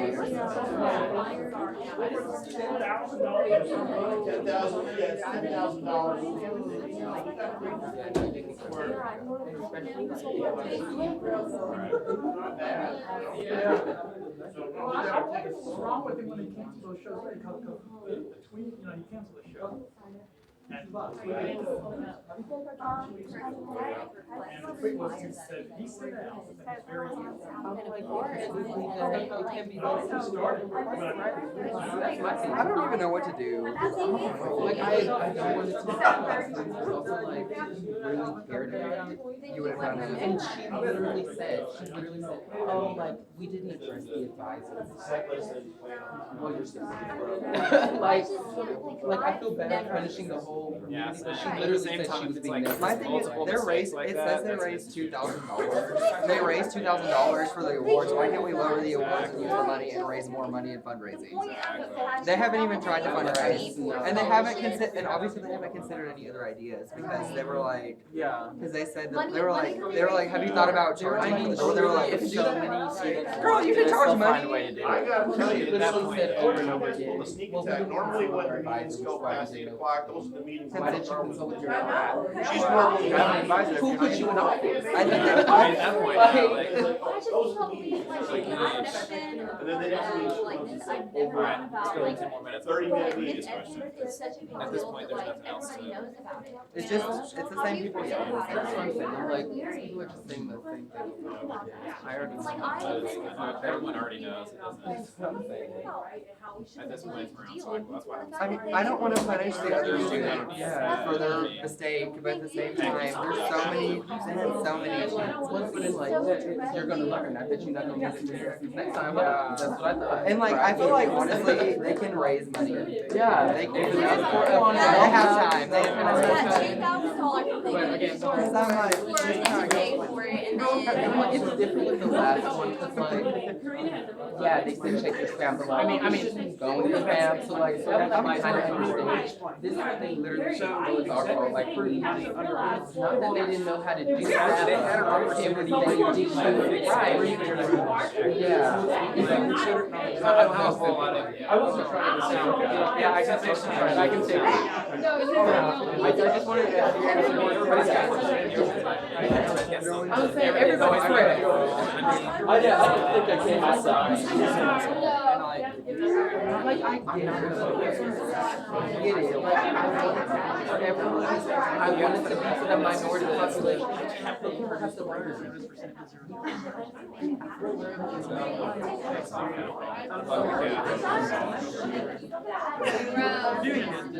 That sucks. Leadership.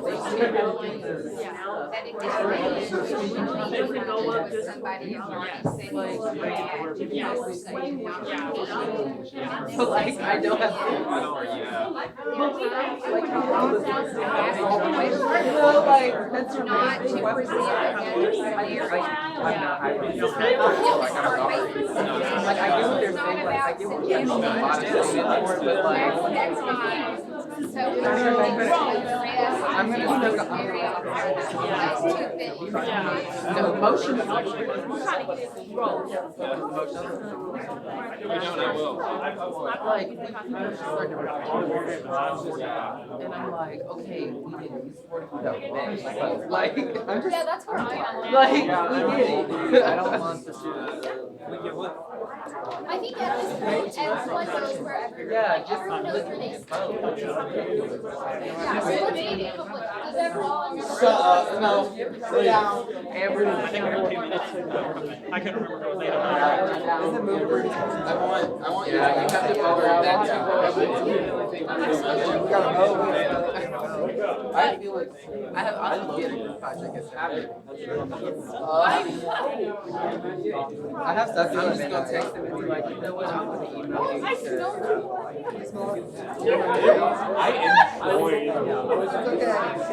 I just don't. I don't want them to close before we get out of here. I honestly. I'm hungry. It's been over 5 minutes.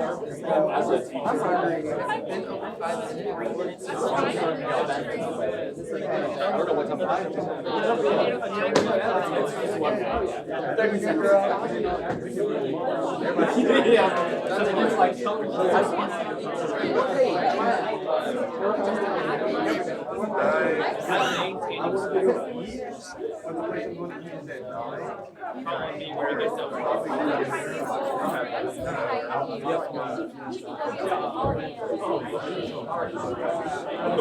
Where's the heart? That was the one. You feel like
Yeah, that's my, but it's fine. Yeah.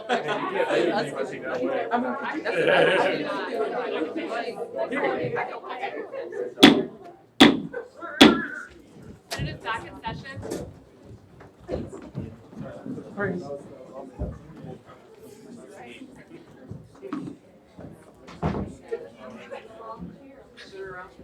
I'm doing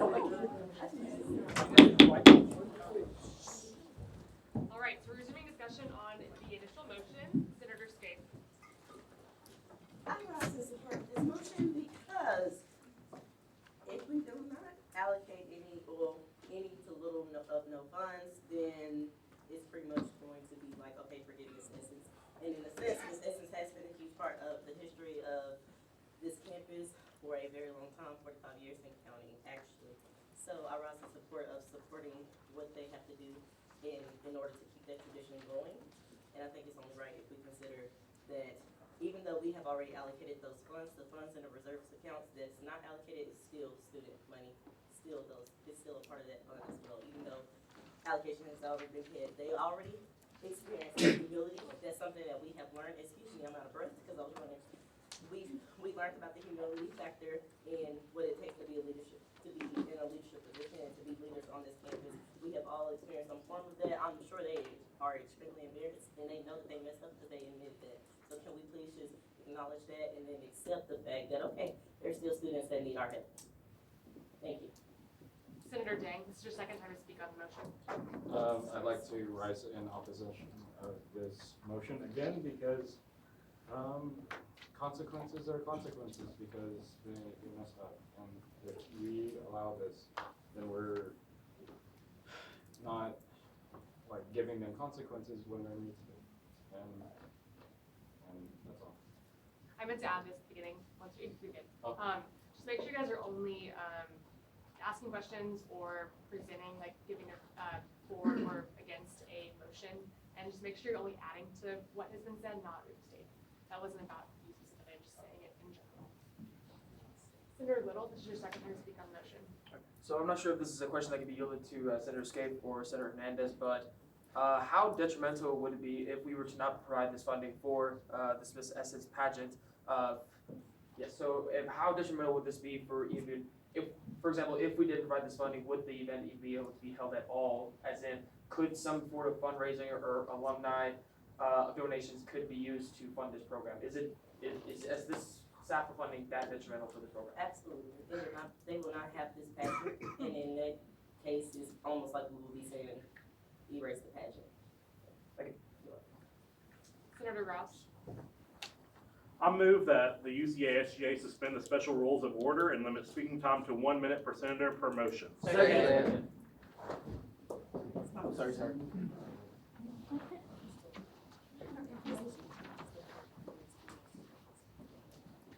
Discussion on the motion, Senator Rouse. Point of order, discussion is not necessary and it requires a 2/3 vote to pass.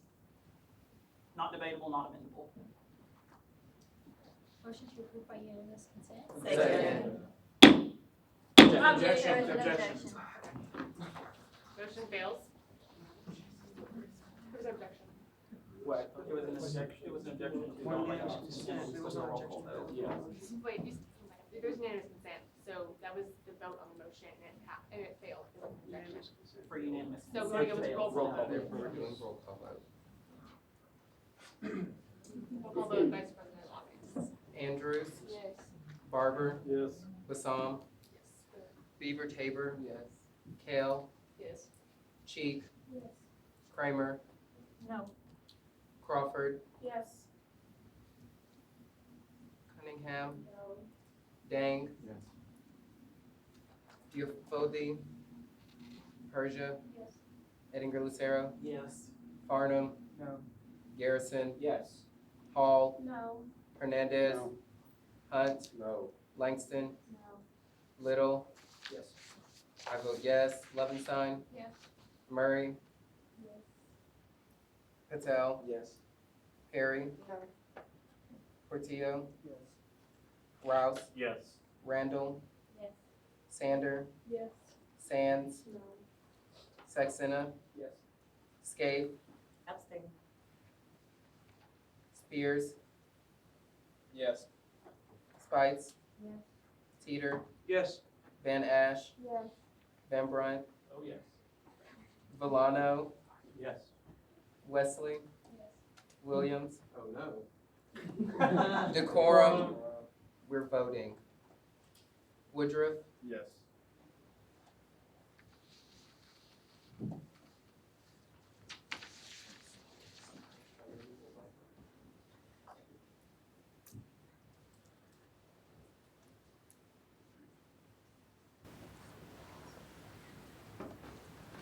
With 21 yeses, 29 yeses, 10 noes, and 1 abstention, the motion does pass. So now that means there's only 1 minute for each time you speak. Senator Murray. Yes, I just got, I hope I'm doing this right, but I rise in support of the motion, I rise in support of the motion, because we say student first, and we should not punish the whole student body for their executive work. Senator Williams. Okay, so I got 1 minute now. Essentially, I think I rise in support that we give them the money because we would be faulting an entire subset of our population, student population, and we shouldn't do that to them. 'Cause even though it will be completely undermining SAFA, it's still the students at the end of the day, and we need to give them their money. Senator Scaife, this is your second time to speak on the motion. Thank you. Regarding this pageant, this is the big thing for our minority community, especially our African American population. If it was Miss Essence, since it is Miss Essence, excuse me, if it was Miss University of Central Arkansas, would it be looked at any different? That's all I asked of you to think about. If we didn't have Miss UCA, that would be such a different response to that. And so I take it there for you guys to consider this pageant is everything to our minority population and community. So if you can just consider that, that'd be well appreciated. Thank you. Senator Perry. I just wanted to add on to Senator Scaife, Senator Little, they do not have alum support. I'm not gonna say they don't have alum support, but when it comes to alum donating money, it's not there like some other organizations might have. So when it comes to like them getting money, they'll depend on SAFA, or I I know they do host like a small, you know, little fundraising event at the beginning of the semester, but that's the only one I know of them doing anything. So like them supporting on South is like a big thing, like very big. They don't have a long support, like I said. They only have like a little fundraising events. And then another thing I want to say is I'm not rising in support, but I'm not rising in opposition. I'm not rising in support due to the fact that, you know, their SAFA, they did submit their SAFA on time, but like we said, we don't do awards. Like we don't give money to give awards. So that's why I'm not rising in support. But I'm not rising opposition. I mean, y'all get what I'm trying to say. But the reason why I feel like we should give them something is because they did, you know, they did submit their SAFA on time, and even though it didn't come with. Okay, Senator Sands. I rise in support of this motion. I mean, $1,000 just for the location. They'll have to find the money some other way. But like Senator Skate said, if this motion does not pass and they get no money, what is gonna look like on SGA at the end of the day? It's gonna be like, oh well, SGA didn't give the minorities the money, because that's what it's gonna end up being at the end of the day. Like, really and truly, that's how it is, and that's what might happen, even though that's not how this is being done. But from the minorities standpoint, they might turn around and say, oh well, SGA didn't fund them the money. Is there any further discussion on the motion? Senator Kramer. All right, so I spoke earlier just about how these funds still belong to the students, and how we should, you know, think about their interests when allocating this money. We also talked about, yes, there is clear sign of negligence, but also the members of SPUBC selected the executive members in like belief that they were going to represent their interests professionally and in a good manner, and clearly they failed. I mean, it's a big mistake. They did a terrible job, yes. But I believe that since their own representatives and executives failed, it's our responsibility now to take on that role and do what their executive board members could not do. So I rise in support. Senator Woodruff. Yeah. Second time to speak on the motion. I'm sorry? Second time to speak on the motion. Okay. So I think it's a very, very, very unfair to try and pull a race card here. I do not think that it has anything to do with anything whatsoever. So compared to that of Miss UCA, I do not think it's that at all. I think it was a miscommunication with your exec board. I think that it was, because it was a miscommunication with your exec board, this is what SAFA put in place, these are what was required. This is the mishap on their behalf. It's not a race card thing. I think if we try to push it that point, it's gonna cause problems not only within us, but within students everywhere. So, I mean, I still rise in opposition to it. Vice President Lockings. Okay, I have two things. One, we are all repeating the same thing that we have heard for the past 30 minutes. Therefore, if you do not have anything new to say, and whether you're rising in support or opposition, we get it. Two, I think that we need to steer clear of how we speak of a student organization on campus, because whether or not we're choosing to allocate money, we are not speaking to the character of that organization. And we need to remember that we're still representing those students, whether or not we think they should be given the money at all. So once again, think of those two things, and remember that if somebody has said what you're stating, then you don't need to repeat it. Thank you. Point of information. Senator Hall. Didn't we sponsor the Miss UCA Academy? Yes. Okay, that's all I wanted to know. Senator Sands, your second time to speak on the motion. Senator Van Run, your second time. I just want to remind everybody that no matter what is said tonight, what happens in Senate stays in Senate. Especially whatever. Yeah. Relevance, Okay, once again. sorry. Senator Van Ash. Decorum. Senator, Vice President Watkins, I'm really sorry, but I would like to rise in opposition. SAFA has policies, rules, and regulations. Thank you. Senator Barnum. Sure. Okay, thank you. Now that I only have a minute, I will be very brief. We should not be looking at this whether or not it is for SPUC or whether it's UCA. you should look at this as if it is not any RSO. You should be looking at this with zero bias. The emotional draw that everyone in here is in support of tonight is bias, okay? So much bias. The reason we have precedence is because we don't want to inflict bias based on some RSO. I said in SAFA last year, every time I knew someone in an RSO, I recused myself, okay, because I didn't want to implement bias. That's exactly what is happening here. You are implementing bias because you have knowledge about this event. You should take this as what it is, an RSO, and here are the facts. We asked them on multiple occasions if they had any other things that we could fund. They said no. When we gave them a week to give us something, they did not give us something, okay?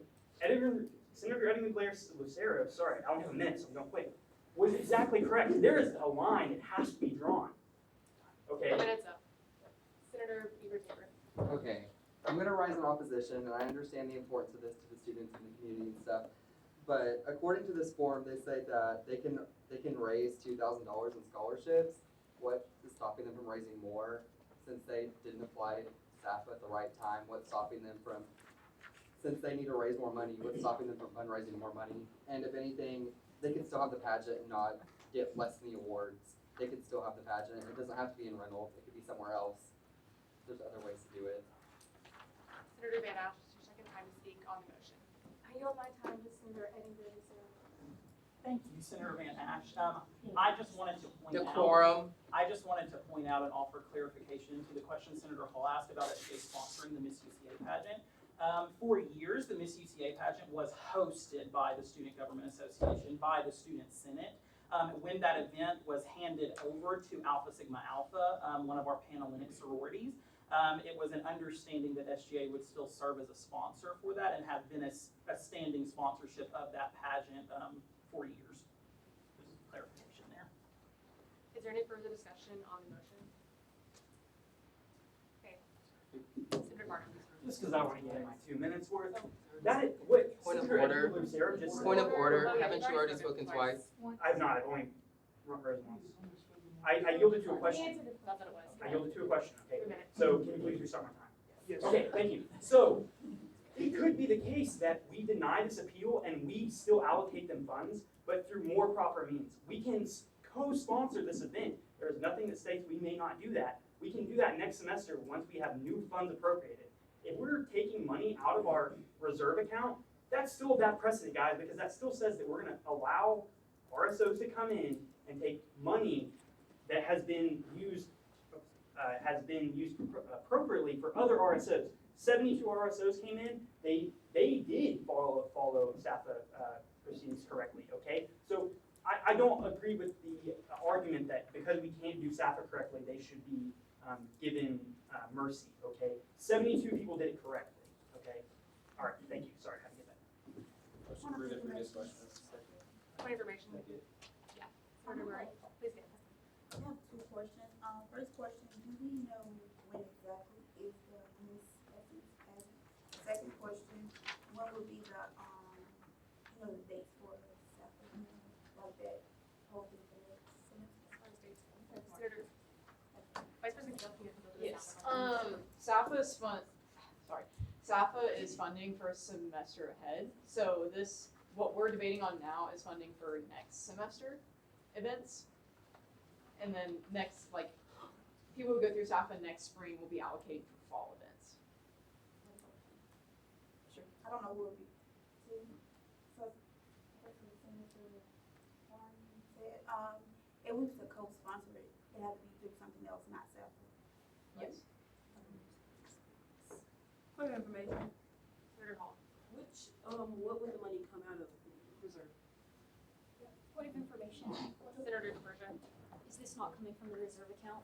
It's very different because you cannot compare SAFA to a co-sponsorship. Like you can't. They went through a whole process. Co-sponsoring is a totally different thing, which we can totally do if we want to, but like this is SAFA. This is not, you should not be comparing the two in my opinion. Senator Randall. I yield to Senator Edinburgh. Thank you, Senator Randall. To clarify process, if we were to co-sponsor the event, the process would be it would go through. Decorum. I mean, sorry. Go ahead. it would go through the finance committee, and then finance committee would have to vote whether or not to approve the amount of sponsorship, and then it would go to the body either for appeal or to approve the allocated amount. So just clarity, if we don't approve allocating via a SAFA appeal, then they could still submit a request to the Vice President of Finance via the Finance Committee, and they could convene and vote and then bring it to the body. Senator Williams. Okay, so I'm gonna go Rise and support because I want the students to have their event and I want to support them. However, I also don't want to undermine SAFA, so now I rise in opposition because I don't want to undermine SAFA, but I do believe maybe we should think about co-sponsoring. There you go. Motion to move to previous question. Second. Moved and seconded, that will move to previous question. Vice President Locking, please do roll call. Point of order. Did he have to be recognized to say that? Yes. Senator Spears. Motion to approve, or motion to move to Please previous stand. Oh. Motion to move to previous question. Second. So moved and seconded, that will move to previous questions. So Vice President Locking, please do a roll call vote. Andrews. Barber. Hassan. Beaver. Kale. Yes. Cheek. Kramer. Crawford. Yes. Cunningham. Dang. DePersia. Edingur Lucero. Yes. Farnham. No. Garrison. Yes. Hall. No. Hernandez. Yes. Hunt. Yes. Langston. Yes. Little. Yes. I vote yes. Levenstein. Yes. Murray. Murray. Patel. Yes. Perry. Yes. Portillo. Yes. Rouse. Yes. Randall. Yes. Sander. Yes. Sands. Saxena. Yes. Scaife.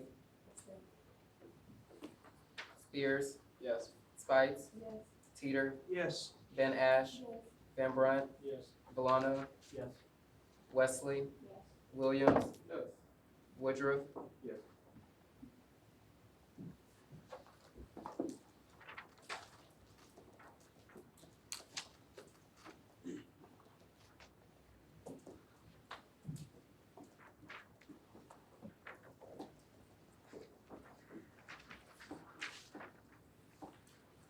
With 29 yeses, 10 noes, 1 abstention, the motion passes. So now means we'll move on to the original motion.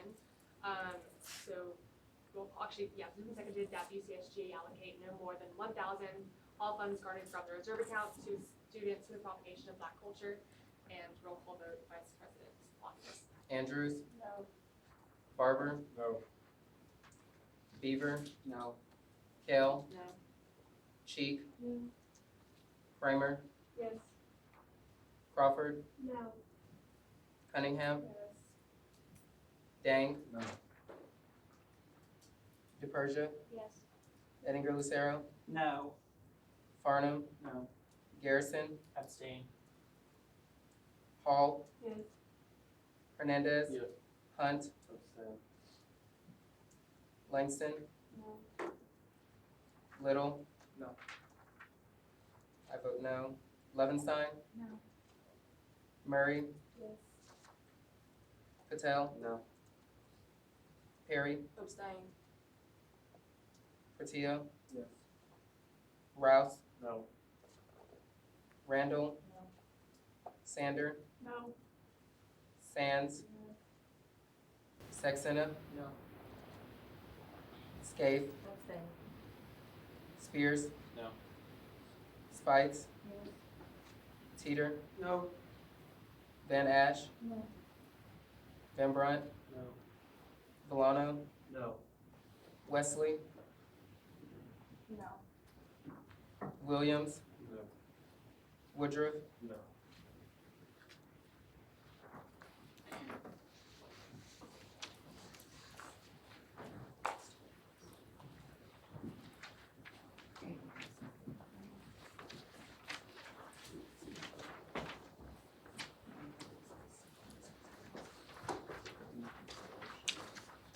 With 9 yeses, 26 noes, and 4 abstentions, the motion fails.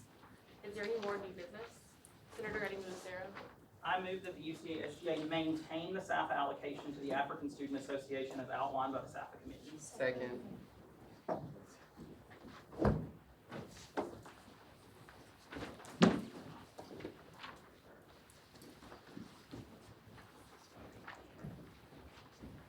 Discussion on the motion, Senator Eddie Lucero.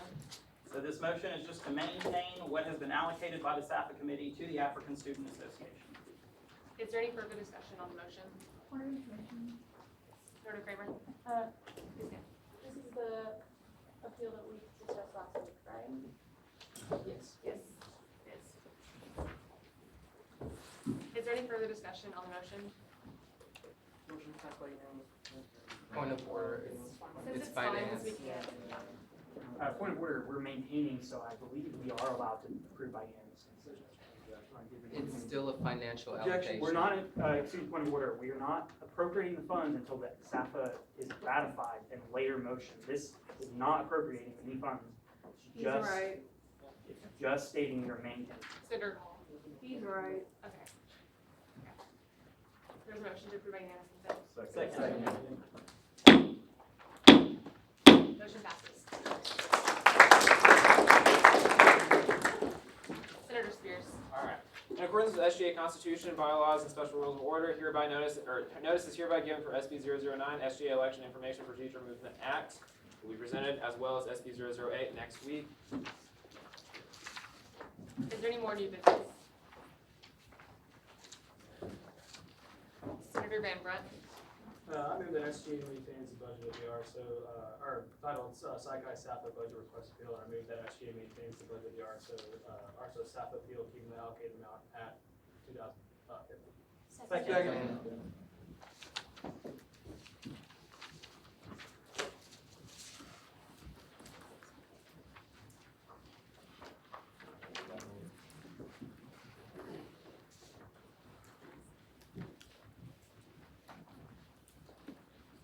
Discussion on the motion, Senator Van Brunt. We're over allocated, I believe, and I think this is a reasonable amount to give them, set precedent. Keep it a reasonable amount, I keep it at 2050. Is there any further discussion on the motion? Senator Farnham. Yes, okay, I'm gonna lay this one real quick and dirty for you guys, so I'm not here much longer. We've actually broken precedent by over allocating the amount for their speakers. If you look at the SAFA breakdown sheet here, you can see that the speaker precedent is actually from $0 to $750, 100%. Anything above that, between $1,500 and 50%, and then above that is to be determined. So as precedent, they would only be funded, it's like $1,150, okay? But we broke precedent for this organization in particular because they were only asking for 2 speakers, okay? So we gave them a little bit extra. So we've already given them more than any of the other RSOs that asked for speakers, okay? With the only exception if it were this, like they only asked for speakers. So over allocating would be, we've already over allocated. So at this point, it's just additional funds. Is there any further discussion on the motion?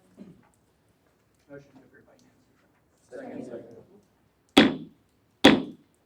Motion passes. Is there any more new business? Vice President Kale. All right.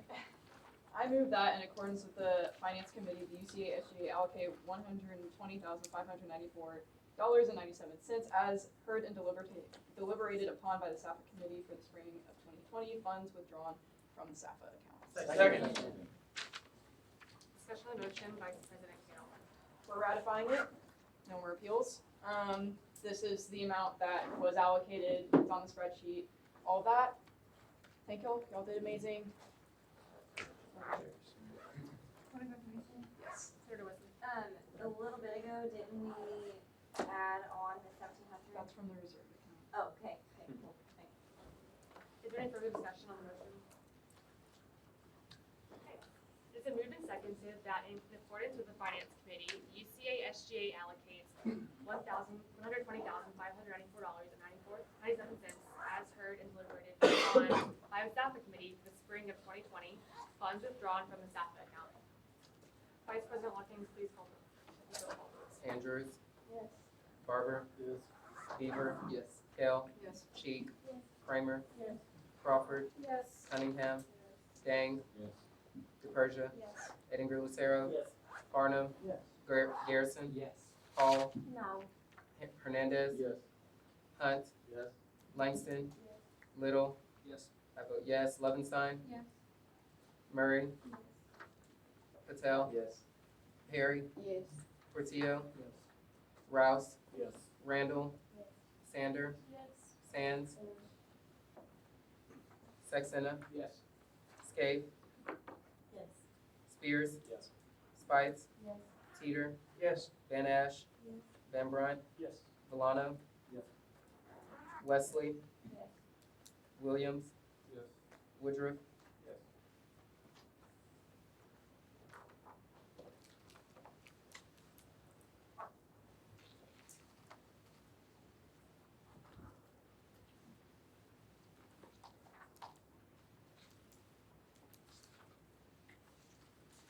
With 38 yeses, 1 no, and 0 abstentions, the motion passes.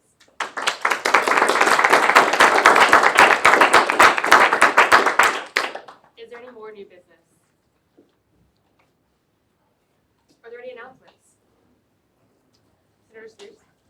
Internal Affairs, meeting after Senate. You all know what a long Senate meeting looks like. If you don't want a long Senate meeting next time, please attend both either the Tuesday session or the Thursday session during X period in chambers. If you can't meet it, email me, text me, call me. We'll make it happen, even if Decorum. it's Einstein's Bros or wherever. So, that's all. Senator Garrison? Do you have Senator Hunt? Yes, just so everybody knows, there's a lot of moving parts going on this weekend. There's diversity tabling, and there's fair advocacy group tabling, and there's there's other stuff going on. Just make sure you show up and support your fellow senators and everything that's going on this week. Senator Saxena? Right, real quick, it's International Education Week, lots of events happening this week, be there. And tomorrow, from 1 to 3, in the Student Center lawn, all the international senators will have a table. Stop by, get to know all these different countries, have a good time. Senator Locker, Vice President Watkins? SGA office worker applications just opened up, so please be telling your constituents if they'd like to apply for a job in the SGA office. Also, once again, please attend Presidential Town Hall and Red Flag campaign events and tell everybody about food for fines. Vice President Peter? All right. I'm gonna stop what you're doing, ruffle the papers, pay attention to what I'm about to say. I did not appreciate the way some of y'all treated our pages, all right? I saw some of the stuff that happened. They are not our slaves. They are volunteers here to help us, all right? So we need to pay them with respect. We pay each other, pay the university. Because, you know, when you're disrespectful to them, they're going to go out here and say, oh yeah, I was a page for SGA. They treated me like crap, all right? At a very long meeting. And I understand that we're all irritated. Some of us are. It's been a long night. I understand that. We need to be very respectful of them, all right? That's all I've got to say. Thank you. Any more announcements? Senator Hernandez? I would just like, for everybody to know it's Senator Hall's birthday tomorrow, so give her a round of applause.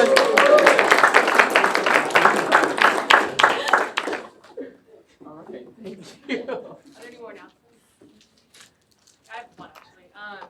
If you're interested in meeting with Dr. Bailey, the little group that we're forming, just let me know as soon as you can. Ideally by the end of the day, just let me know, and we can have a meet with them either the end of this week or after Thanksgiving break. So let me know. Are there any more announcements? All right, meeting is adjourned.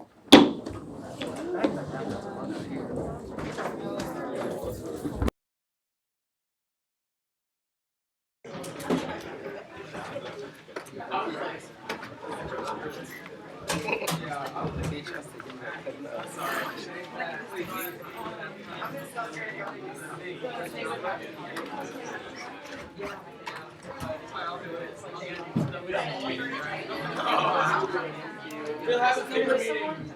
I'll say, But I really need to get it out. Okay. Yeah. I got you. I'll write somebody first.